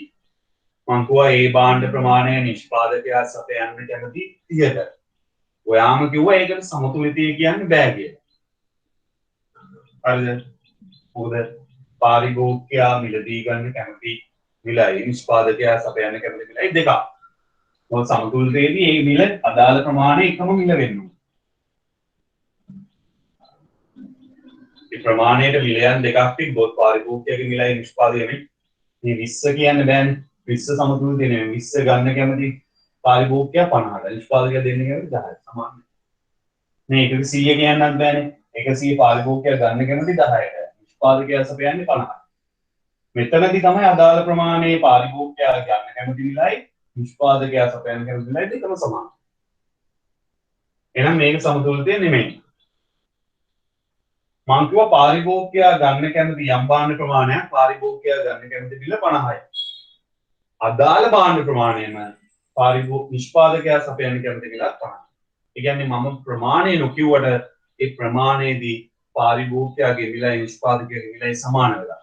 එහෙනම් අනිවාර්යෙන් මේක මේ මැද ලක්ෂයට අදාළ මිල වෙන්න ඕනේ. මොකද මේ ඡේදනය වන අවස්ථාව විතරයිනේ මේ මිලයන් දෙක එකිනෙක සමාන වෙන්නේ. ඒක නිසා ඔයාම කිව්වා ඒකට සමතුලිතය කියන්න පුළුවන්. ඒ කියන්නේ මේ මැද ලක්ෂයට අදාළ මිල නිසා මේවා සමතුලිතය කිව්වේ. ඉතින් මං කිව්වා නම් ඔයාලට මේ ප්‍රමාණය මේ අවස්ථාවේ ප්‍රමාණය තිබ්බේ 250යි කියලා. ඔයාලට තේරෙන්න ඕනේ. ඒ කියන්නේ මේ මැද ලක්ෂයට අදාළ ප්‍රමාණය. ඉතින් ඒක සමතුලිත ප්‍රමාණය වෙන්න ඕනේ අනිවාර්යයෙන්. නැත්තම් එහෙම දෙයක් නැහැ. සැලසුම් සමාන වෙනවා කියන්නේ සමතුලිත අවස්ථාව. ඒකේ ප්‍රමාණය සමතුලිත ප්‍රමාණය අදාළ අවස්ථාවේ මිල සමතුලිත මිල. බෑ වෙන්න බෑ. අදාළ ප්‍රමාණයකට මිල එකිනෙක සමානයි නම් ප්‍රමාණය වෙනස් වෙන විදියක් නෑ ළමයි. මොනවද අහන්නේ? මේ 20 ගන්න කැමති මිලයි 20 ගන්න කැමති මේ 20 සපයන්න කැමති මිලයි 20 ගන්න කැමති මිලයිනේ මේ තියෙන්නේ. මොකක්ද මේ ප්‍රමාණයන් දෙකක්ද කියලා? මම මේ කිව්වේ කිසියම් ප්‍රමාණයක් ගන්න කැමති මිලයි සපයන්න කැමති මිලයි. ප්‍රමාණයක මේ ප්‍රස්තාර කියවන්නකෝ. 20 ඒකක 20 සපයන්න කැමති මිල 10යි. ඒකක 20 ගන්න කැමති මිල 50යි. අදාළ ප්‍රමාණය ගන්න කැමති මිලයි සපයන්න කැමති මිලයි සමාන නැහැ. සමතුලිතය වෙන්නේ නැහැ. සැලසුම් එකකින් සමාන වෙලා නැහැ. ඒකක 40 සපයන්න කැමති මිල 20යි. ගන්න කැමති මිල 40යි. සමාන නැහැ. ඒකක 60 ඉල්ලුම් වක්‍රයෙන් බැලුවාම ගන්න කැමති මිල 30යි. සපයුම් වක්‍රයෙන් බැලුවාම සපයන්න කැමති මිල 30යි. අන්න සමාන. එහෙම සමාන වෙන්නේ මිලයන් දෙක මේ වට වෙනවා අන් සෑම අවස්ථාවකම මිල සමාන නැහැ. මිලයන් දෙක ඉල්ලුම් මිලයි සැපයුම් මිලයි සමානයි කියන්නේ ඒක සමතුලිතය. ඒක මේ අදාළ ප්‍රමාණයන්ට අදාළ මිලයන් දිහා බලලා කියන්න පුළුවන්. මේකට අනුව මම ඔයාලට කිව්වා මේ පැත්තේ 50 දී ඉල්ලුම් ප්‍රමාණයයි සැපයුම් ප්‍රමාණයයි සමාන නැහැ. කියන්නේ මේ අවස්ථාවේ සමතුලිතය කිව්වම මේ දෙපැත්තෙම කියන්න පුළුවන්. 50 බැලුවහම සමාන නැහැ. 40 බැලුවහම සමාන නැහැ. 30ේදී quantity එක 60යි සැපයුම් quantity එක demand quantity එකත් 60යි. අන්න සමානයි. ඒ quantity එකෙන් තමයි කිව්වේ. කියන්නේ සමතුලිතය මෙහෙම මේ පැත්තෙන් බලලා කියන්න පුළුවන්. හරිද? විවිධ මිල ගණන් වල ප්‍රමාණයන් දිහා බලලා මේ පැත්තෙන් බලලා කියන්න පුළුවන්. කොහොම හරි සමතුලිතය වෙන්නේ මේ ලක්ෂ්‍යය. මේ ලක්ෂ්‍යයේදී අදාළ මිලේදී පාරිභෝගිකයා ගන්න කැමති ප්‍රමාණයයි සපයන ප්‍රමාණයයි දෙකම සමානයි. ඒ වගේම මේ සමතුලිතයේදී මේ ප්‍රමාණය ගන්න කැමති මිලයි විකුණන්න කැමති මිලයි ඒත් සමානයි. මම හිතනවා තේරෙන්නේ නැති කියලා.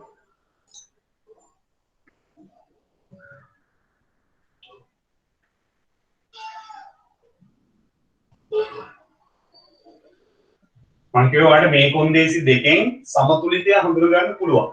ඉතින් සමතුලිතය හඳුනගත්තාන් පස්සේ අදාළ මිල තමයි සමතුලිත මිල, අදාළ ප්‍රමාණය තමයි සමතුලිත ප්‍රමාණය. ඒකයි ඔයාමනේ කිව්වේ මේකෙන් සමතුලිතය කියලා හඳුනගන්න පුළුවන්. එහෙනම් මේ මිල නම් මේක තමයි සමතුලිත මිල 50. ඒ අවස්ථාවේ ප්‍රමාණය 250 නම් අනිවාර්යෙන් මේක සමතුලිත ප්‍රමාණය. ඒ සමතුලිතයේ මිලට තමයි සමතුලිත මිල කියන්නේ. සමතුලිත අවස්ථාවේ ප්‍රමාණයට සමතුලිත ප්‍රමාණය. මේකෙන් ඔයා කියවනේ මේක සමතුලිතය නෙමෙයි කියලා. ඔය වගේම මේ අවස්ථාව සමතුලිතයි. මේ අවස්ථාව සමතුලිතය නම් මේකේ quantity එක තමයි සමතුලිත ප්‍රමාණය. මේ අවස්ථාව සමතුලිතය නම් මේකේ මිල තමයි සමතුලිත මිල කියන්නේ. හරි අවශ්‍ය දෙයක් තියෙනවා නම් නෝට් එකක් දාගන්න. ඉවර වෙලා ඕකේ කියලා මෙසේජ් එකක් දාන්න මම කරනවා.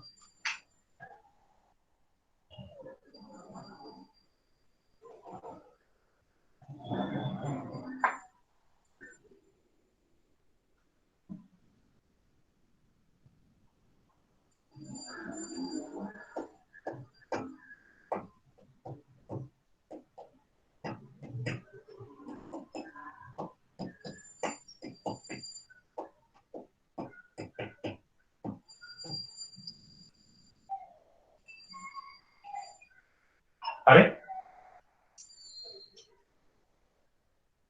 හරි මේක දැන් මේ ටික දෙන්නානේ මේ කොන්දේසි පැහැදිලිව ලියා ගන්න ඕනේ QD ට QS සමානයි නම් සමතුලිතය ඒ අවස්ථාවේ මිල සමතුලිත මිල ඒ අවස්ථාවේ ප්‍රමාණය සමතුලිත ප්‍රමාණය PP ට PS සමානයි නම් ඒකත් සමතුලිතයි ඒ දෙපැත්තෙම කියන්න පුළුවන් අදාළ ප්‍රමාණය ගන්න කැමති මිල අදාළ ප්‍රමාණය විකුණන්න කැමති ඒකත් සමතුලිතයි ඒ අවස්ථාවේ මිල සමතුලිත මිල ඒ අවස්ථාවේ ප්‍රමාණය සමතුලිත ප්‍රමාණය හරි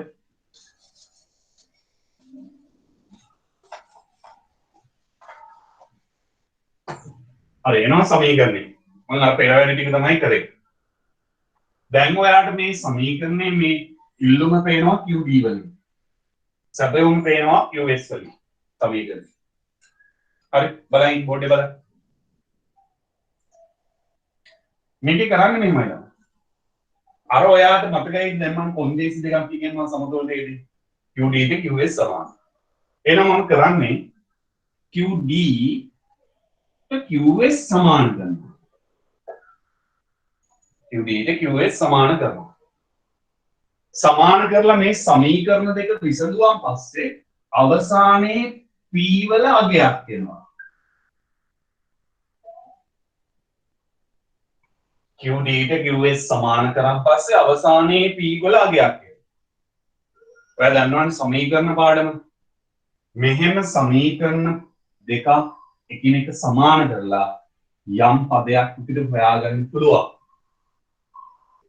ඒ පදේ හොයාගන්නවා කියන්නේ පදයෙන් අදහස් කරන්නේ මේකට මේක සමාන වෙද්දී මේ පදයේ අගය කීයද කියන එක.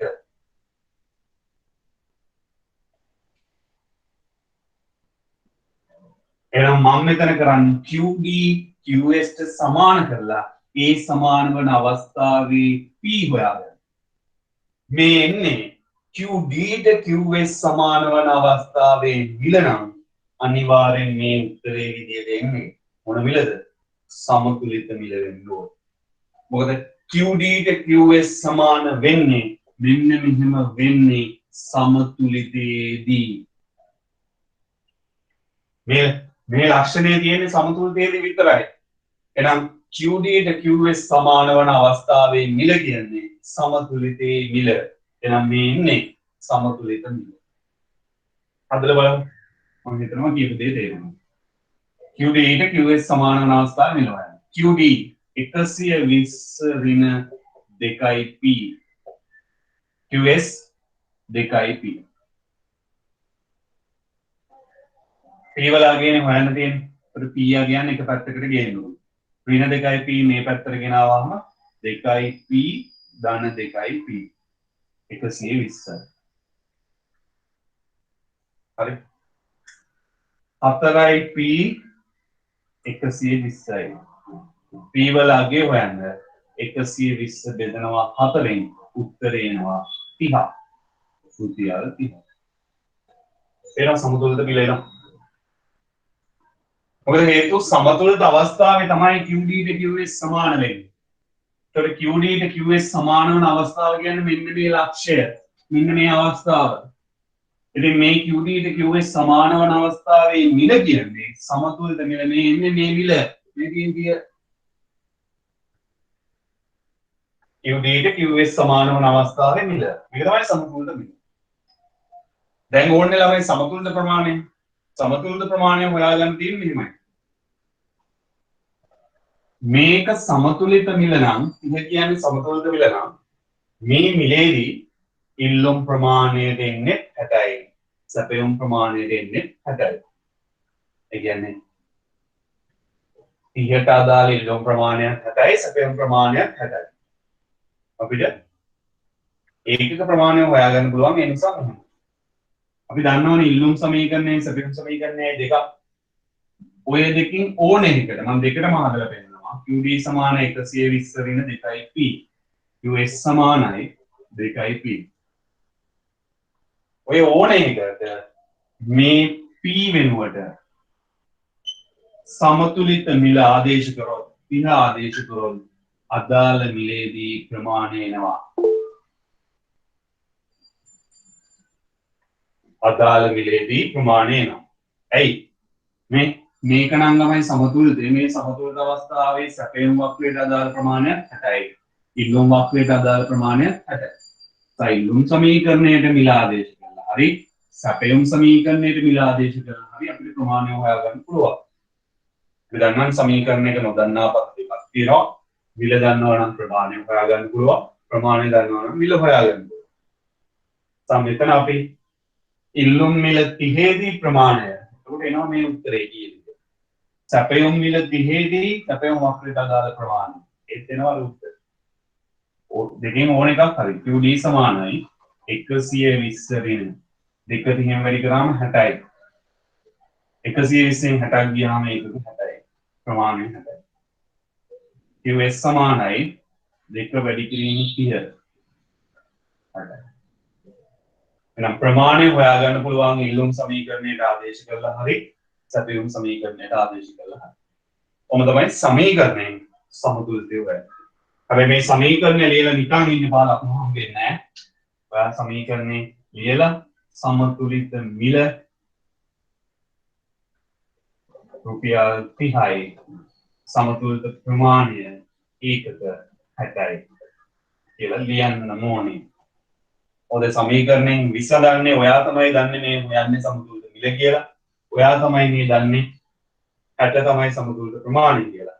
ඉතින් මේ සූත්‍ර වලින් විසඳගත් උත්තරේ සමතුලිත මිල මේකයි සමතුලිත ප්‍රමාණය මේකයි කියලා ලියන්න ඕනේ.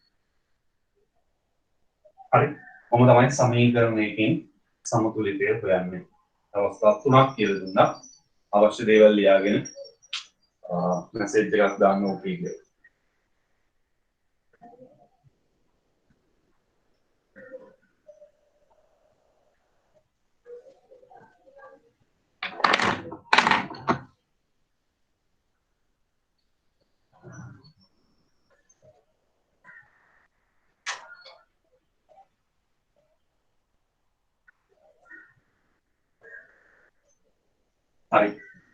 ටියුට් එකේ ළමයි පිටු අංක 4 මම දාන්නම් බෝඩ් එකේ ලියන කවුරු හරි ඉන්නවද තාම බෝඩ් එක තියන්න ඕන කවුරු හරි ඉන්නවද කියන්නේ නැත්තම් මම මකනවා අවශ්‍ය කෙනෙක් ඉන්නවනේ අවශ්‍ය කෙනා කියන්නේ නෑනේ අවශ්‍ය කවුරුත් නෑනේ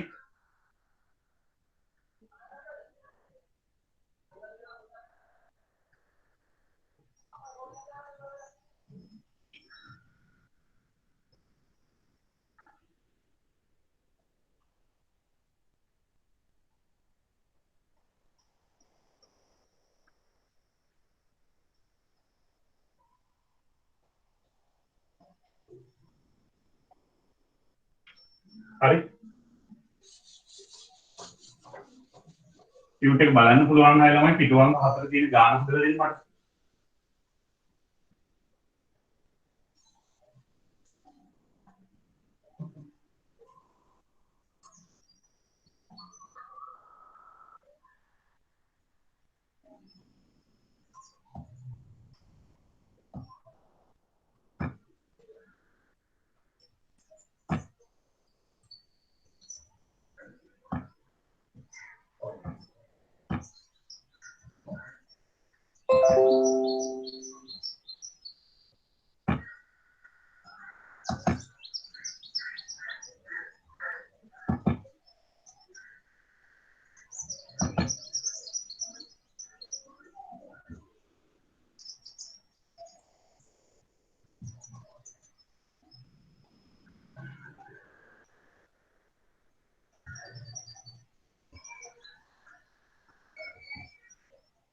ගාන හදලා සමතුලිත නිලයි ප්‍රමාණය කිය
අර ඔහේ කටපාඩමෙන් හදන්න එපා ළමයි. අපි ගොඩාක් ළමයින්ද ඒ ලෙවල් ක්ලාස් එකේ ගොඩාක් අයට ඔය සමතුලිත මිල සමතුලිත ප්‍රමාණය හොයන්න පුළුවන්.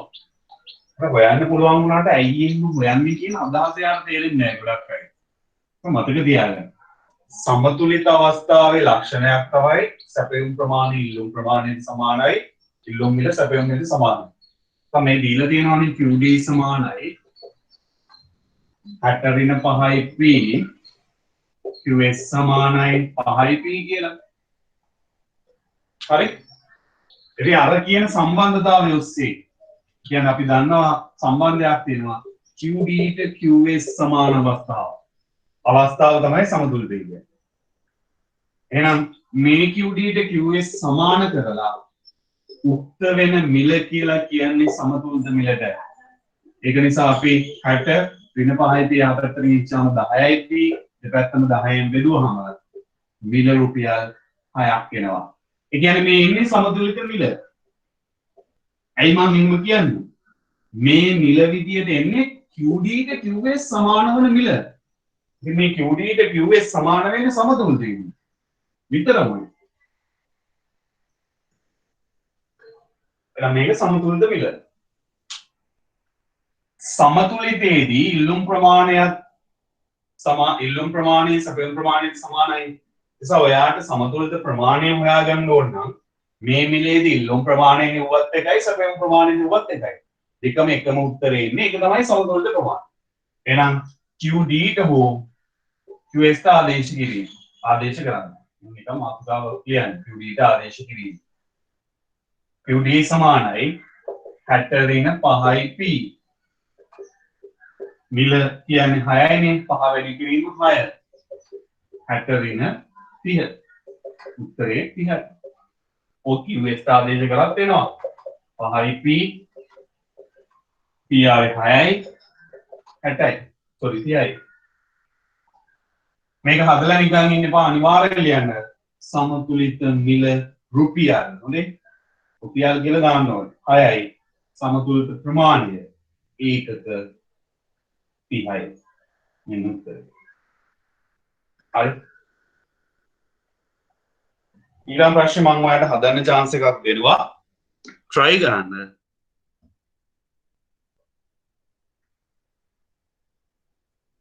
try කරන්න යම් වෙලාවක් දෙන්නම්. ඊට පස්සේ මම හදන්නම්.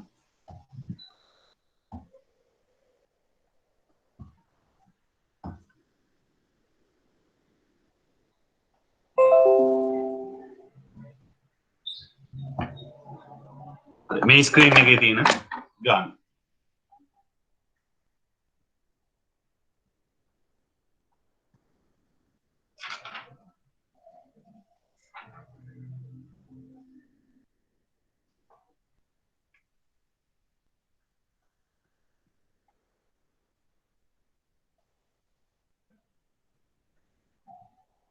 මම අර කලින් කියපු දේවල් එක්ක ඔයාට යම් අදහසක් තියෙනවා නම් ඔක හදාගන්න පුළුවන්. try එකක් දෙන්න බැරි අය කමක් නැහැ. හදලා තියලා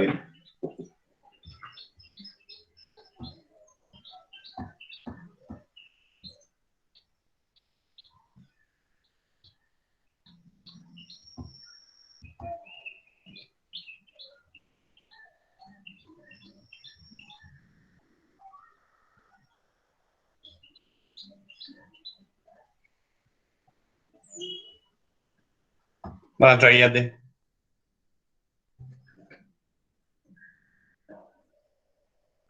කැල් එක එහෙම යූස් කරන්න එපා. පොලේ එක ලියන්න. ඔයාලට කැල් එක දීලා තියෙන accounts වලට විතරයි icon වලට නෙමෙයි හොඳේ.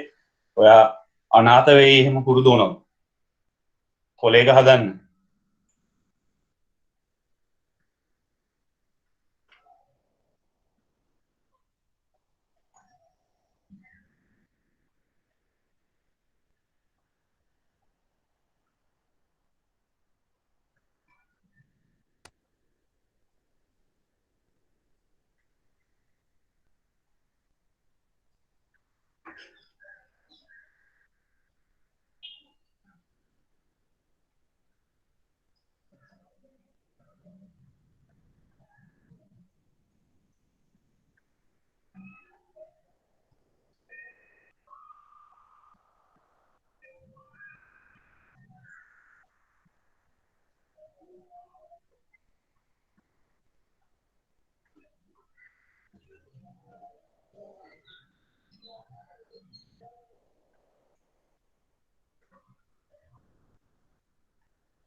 අනිත් අය try ගන්න.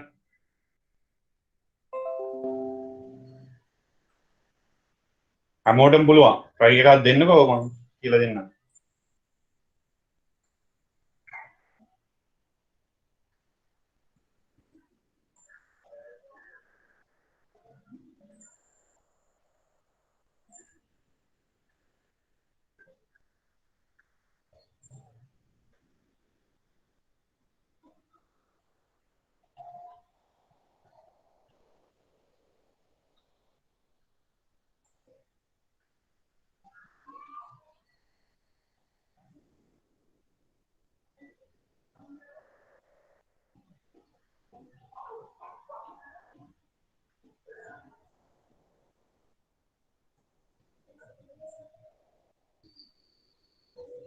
ඇතිනිලම වෙලා කොමත්වා කොපි කරගන්න තියෙන්නේ ටියුට් එකේ.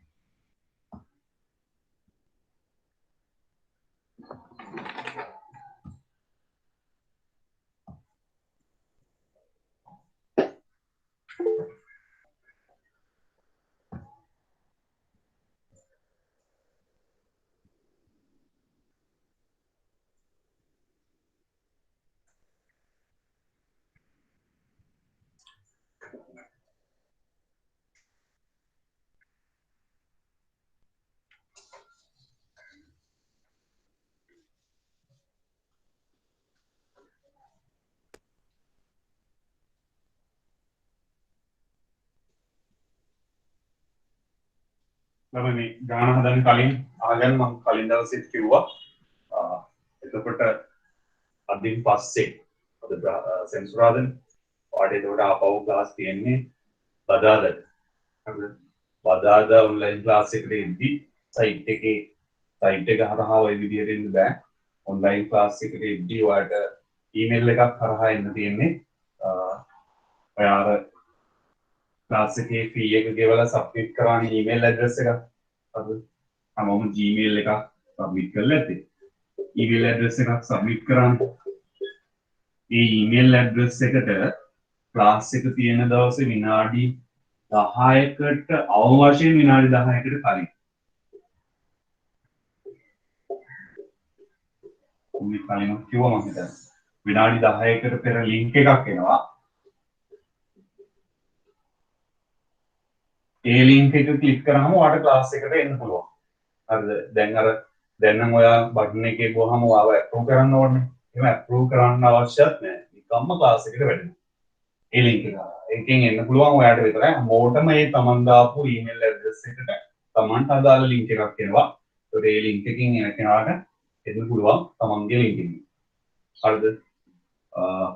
පුළුවන් නම් මේ සබ්මිට් කරපු නැති අය ඉන්නවා නම් ඒ details සබ්මිට් කරන්න අද හවස 5ට කලින් සබ්මිට් කරොත් ලේසි. මොකද ඒක සම්බුද වෙද්දී ওই සිස්ටම් එක යනවා. හරිද? පස්සේ දුන්නත් කවුරු හරි කරේ නැත්නම් ප්‍රශ්නයක් නැහැ. පස්සේ දෙන්නේ හිටියනම් අපිට ලේසි ඒක. මොකද හේතුව සමහර වෙලාවට ඔයාට අවාසියක් වෙන්න පුළුවන්. ඒ හිතන්නකෝ අද උදේ ක්ලාස් එක කියලා. සමහර වෙලාවට ඊයේ රෑ නම් මේව කරේ. ඒක මිනිස්සුනේ ඔබ දුවන්නේ. ඊයේ රෑ එක ෂෙඩියුල් කරගන්න බැරි වුණා නම් ඔයාව අපෙන් ඇඩ් කරන්න බැරි වුණා නම් ඒක ඔයාලට පහුදා ක්ලාස් එකට එන්න හම්බෙන්නේ නැහැ. මම කරන දේ ඒක නෙමෙයි මම ඒගොල්ලන්ට කියලා කරන් තියෙන්නේ මගේ පිට මම විතරක් නෙවෙයි ඒගොල්ලන්ගේ කස්ටමර් ගොඩාක් හරි ඉන්නවා ගයිඩ් ගොඩාක් තියෙනවා ඒ අතර තමයි මේන්ටේන් කරන්නේ. ඔයා මම ඒකයි කිව්වේ දැන් සුරාදා හවස් වෙන්නේ මම දෙන්නම් ඒකට සඳහන් ඉඳන් සම්පූර්ණ ප්‍රොසෙස් එකේ විදිහට තියෙන්න ඕනේ කියලා. හරි. මොකද තියාගන්න එතකොට සයිට් එක හරහා නෙන්නේ අර ඊමේල් එකක් ඇති එතනට වැඩ කරන ඊමේල් එකක් දාන්න නැත්නම් යූසර් ඊමේල් එකක් ඒ ඊමේල් එකට එන ඊමේල් එක හරහා ලින්ක් එකක් එන්නේ ඒ ඊමේල් එක හරහා ඔයාලට සම්බන්ධ වෙන්න පුළුවන්. මොනවා හරි ප්‍රශ්න තිබ්බොත් මොබයිල් නම්බර් එකක් මම දාලා කිව්වේ ගිය සතියේ ප්‍රශ්න තියෙනවා නම් ඒකෙන් අහන්න කියලා. අන්න ඒකට දාලා අහන්න තාක්ෂණික ගැටලු මොනවා හරි තියෙනවා. හරි. මට එහෙම මෙසේජ් දාන්න එපා ඊළඟට සයිට් එකේ බටන් එක නැහැ අද ක්ලාස් නැද්ද ඒවම. හරි. මේකේ ළමයි සමීකරණේ PB සමීකරණය නේද? 0.2 QD. සැපයුම් සමීකරණේ PS සමානයි 10 ධන 0.2 QD.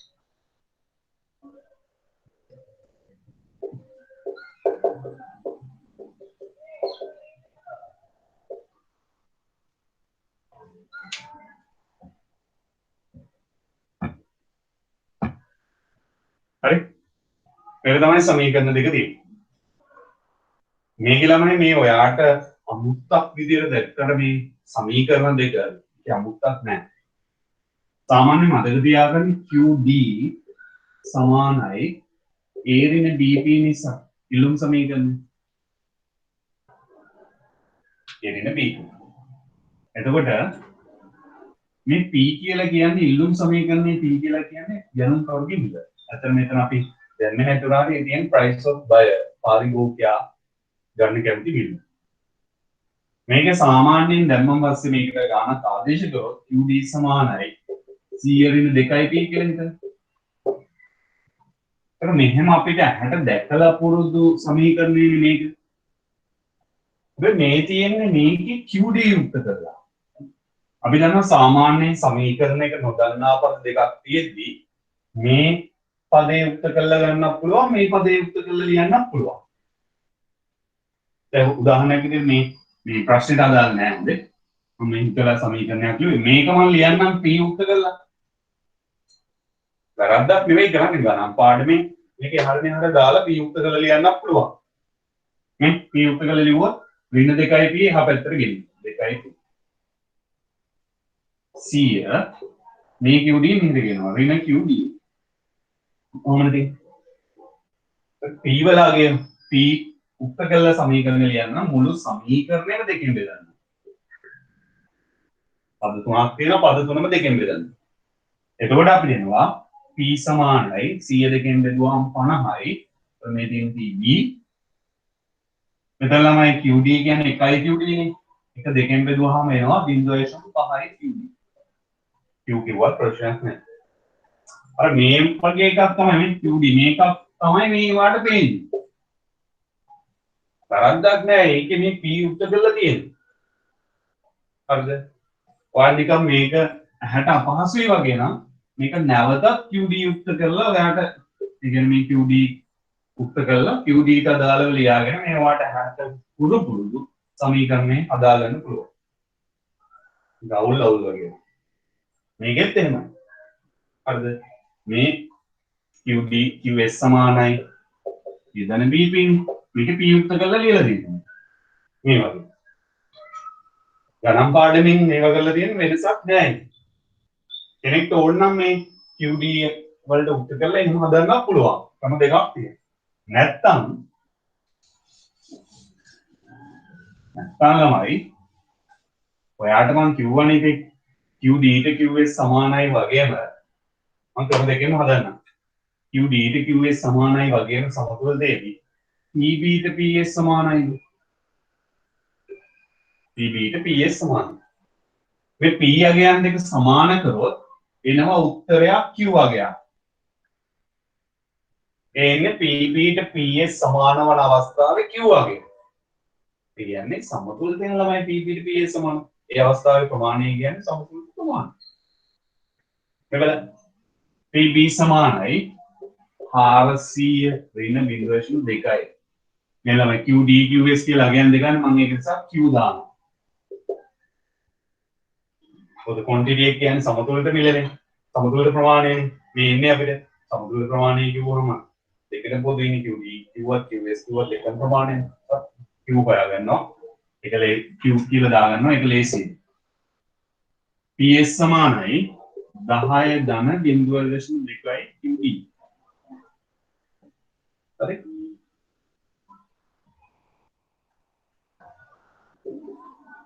10 එහා පැත්තට ගිහින් 400 ඍණ 10 හරි 400 ඍණ 10 ඍණ 0.2යි Q මේ පැත්තට ගෙනිච්චාම ධන 0.2යි Q. ඒකට 0.4යි Q වෙනවා. හරි. 390 සමානයි 0.4යි Q. එහෙනම් Q වල අගය හොයන්න දෙකක් ගන්න 0.4ෙන් බෙදලා. එහෙනම් මේකට මේ කැපෙනවා Q වෙනවා 390 0.4ෙන් බෙදන්න ඕනේ. හරිද?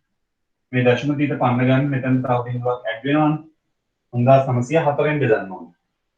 4 වරක් 9 36යි.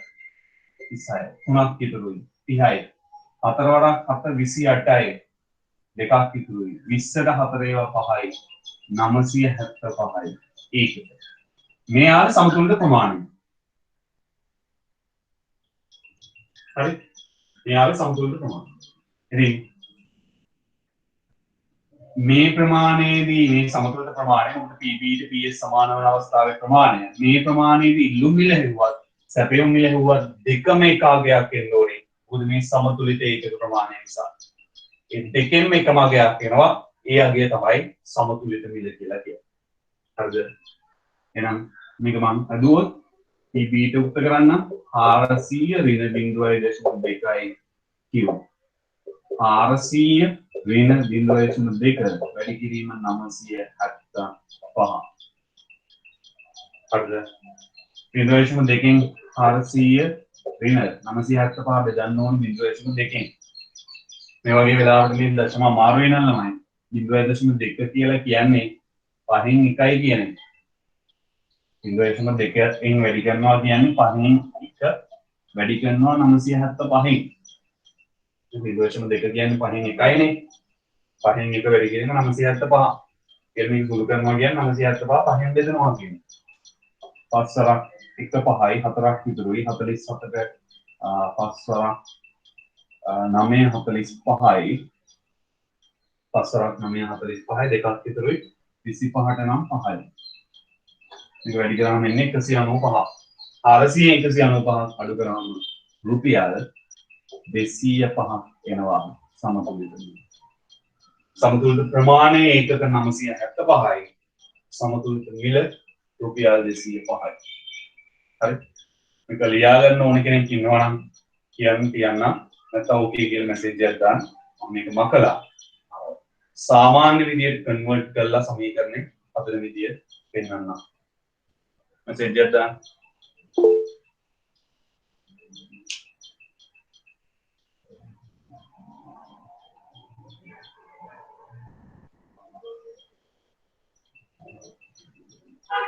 ඒක මතක තියාගන්න ළමයි මේ PPPS දැක්කට හිතන්න එපා මේ වැරදිලා printing mistake මේ මොනසෙර වැරදිලා මේක හදපු ගාන දීපු මොනසෙර මොකක් හරි mistake එකක් කළා කියලා එහෙම හිතන්න එපා. එහෙම කියන්න පුළුවන්.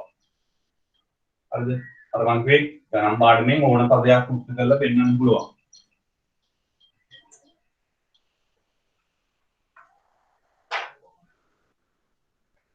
හරි? මේක තමයි ලේසිම විදිය. හොඳේ. මේක හදන්න බෑ හරියට අර තර්කයට දන්නේ නැති මනුස්සයා. සමතුලිතය කියන්නේ මොකක්ද කියන එක හරියටම අඳුරන්නේ නැති මනුස්සයෙක් මේ ක්‍රමයෙන් හදන්න බෑ. ඔයා හැදුවා නම් ඒ කියන්නේ ඔයාලට තේරලා තියෙනවා අර මං කලින් කරපු පැහැදිලි කිරීමත් එක්ක සමතුලිතයේදී ඉල්ලුම් මිලට සැපයුම් මිලත් සමානයි.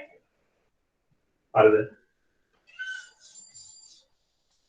අර කටපාඩම් කරලා ඉන්න මිනිස්සුන්ට QDQS නම්වත් වැඩ වගේ හදනවා. සමතුලිත මිල මෙච්චරයි පුළුවන්. පරි වෙලාවක් මොනම කටවිලා දුන්නොත් ගාන නානවා. ඒ අවබෝධයක් නැතුව ඉගෙනගෙන තියෙනවා. අර ක්‍රමයේ හෙව්වොත් මුලින්ම ළමයි මේක කන්වර්ට් කරගෙන ඉන්න ඕනේ. මේක මම කන්වර්ට් කරගන්නවා. ඒ අනුව PB සමානයි 400 වෙන 0.2යි QD. මේක මේ පැත්තට ගෙනියනවා. ධන 0.2යි QD 400 මේක මේ පැත්තට ගෙනවා ඍණ P. QD උත්තර කරන්න නම් මුළු සමීකරණයෙන් 0.2කින් බෙදනවා.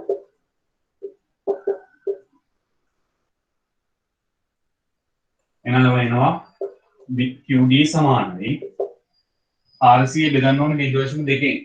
ඒත් අපි දන්නවා මේ පන්න ගන්න දෙක බිඳුවක් එනවා. දෙක හරි. ඍණ මෙතන P කියන ළමයි 1යි P නේ. එතකොට 1.2කින් බෙදුවාන් පස්සේ අපි දන්නවා 5ක් එනවා. 5යි P. මෙන්න සමීකරණය. මේක උත්තර කරා 0.2යි QD මේ පැත්තේ තියලා මේ 10 යහ පැත්තට ගෙනියනවා. ඒක ඍණ 10. මේ 10 යහ පැත්තට ගෙනිච්චාම ඍණ 10 ධන P. තමයි මේ තියෙන P මේ 10 යහ පැත්තට ගෙනිච්ච එක තමයි මේ ඍණ 10 වෙලා තියෙන්නේ. ඍණ 10 වෙලා තියෙන්නේ මේ QD හිමවා. මම මේ පද දෙක මාරු කරලා ලියා ගන්නම් 0.2යි QD ඍණ 10 ධන P.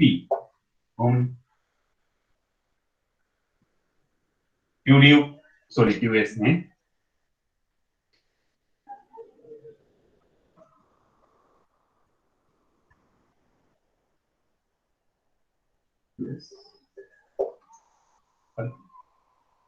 QS මේක 0.2කින් බෙදනවා මුළු සමීකරණයෙන් බෙදන්න ඕනේ. මේකට මේ කැපෙනවා QS සමානයි ඍණ 10 බෙදන්න ඕනේ 0.2කින්. ළමයි මෙතන දශම පිට 50ක් දී උඩට බිඳුවක් එනවා ඒ කියන්නේ 50. දාන්න. P කියන්නේ ළමයි 1යි P වලටනේ. P කියන්නේ මෙතන එකක් තියෙනවා. එක බෙදන්න ඕනේ 0.2කින්. ඒකට 1යි P 0.2කින් බෙදුවොත් 5යි P වෙනවා. මෙන්න සමීකරණ දෙක. දැන් ඔයා දන්න සාමාන්‍ය විදිය QD සමානයි QS QD සමානයි 2000 ඍණ 5යි P QS සමානයි ඍණ 50 ධන 5යි P ඍණ 50 අපතර ගෙච්චාම ධන 50 වෙනවා 2050 සමානයි මේ ඍණ 5යි P මේ පැත්තට ගෙනියනවා ධන 5යි P මේ 5යි P මෙතන ඉන්න ධන 5යි P ඔක්කොම 10යි P දෙපැත්තම 10න් බෙදනවා P සමානයි රුපියල් 205යි QD ට හරි QS ට හරි ආදේශ කරාම උත්තරේ එන්න ඕනේ QD සමානයි 2000 ඍණ 5යි P 2000 ඍණ 5 වැඩි කිරීම P නම් 205යි 2000 ඍණ 5 25යි දෙකක් ඉතුරුයි 5 බිඳුවයි 2යි 5 2 10යි 1025 අඩු කරාම එනවා 975 ඒක QS ආදේශ කරත් ඕකම එන්න ඕනේ QS සමානයි ඍණ 50 ධන 5යි P ඍණ 50 ධන 5 වැඩි කිරීම 205 රින 50 ධන 1025යි උත්තරේ 975. ක්‍රම දෙකෙන් එකකට හදන්න නැත්තේ ක්‍රම දෙකම ලියාගන්න. මේකත් දැනගන්න මේව හදන්න පුළුවන් කියලා. හරිද? අර ක්‍රමයට දුවත් හරි.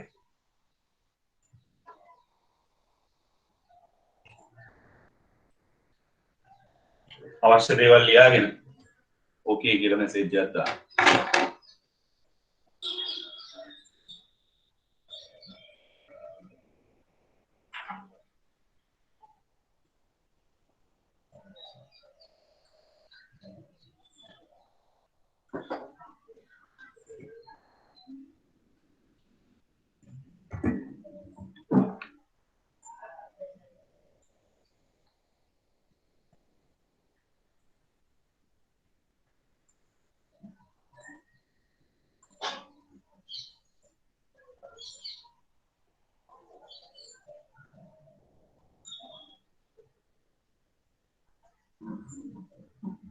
හරි ප්‍රශ්න නැද්ද? හරි. මෙතනට වෙනකන් අද කරපු වගේ ප්‍රශ්න මොනවා හරි තියෙනවා නම් අහන්න.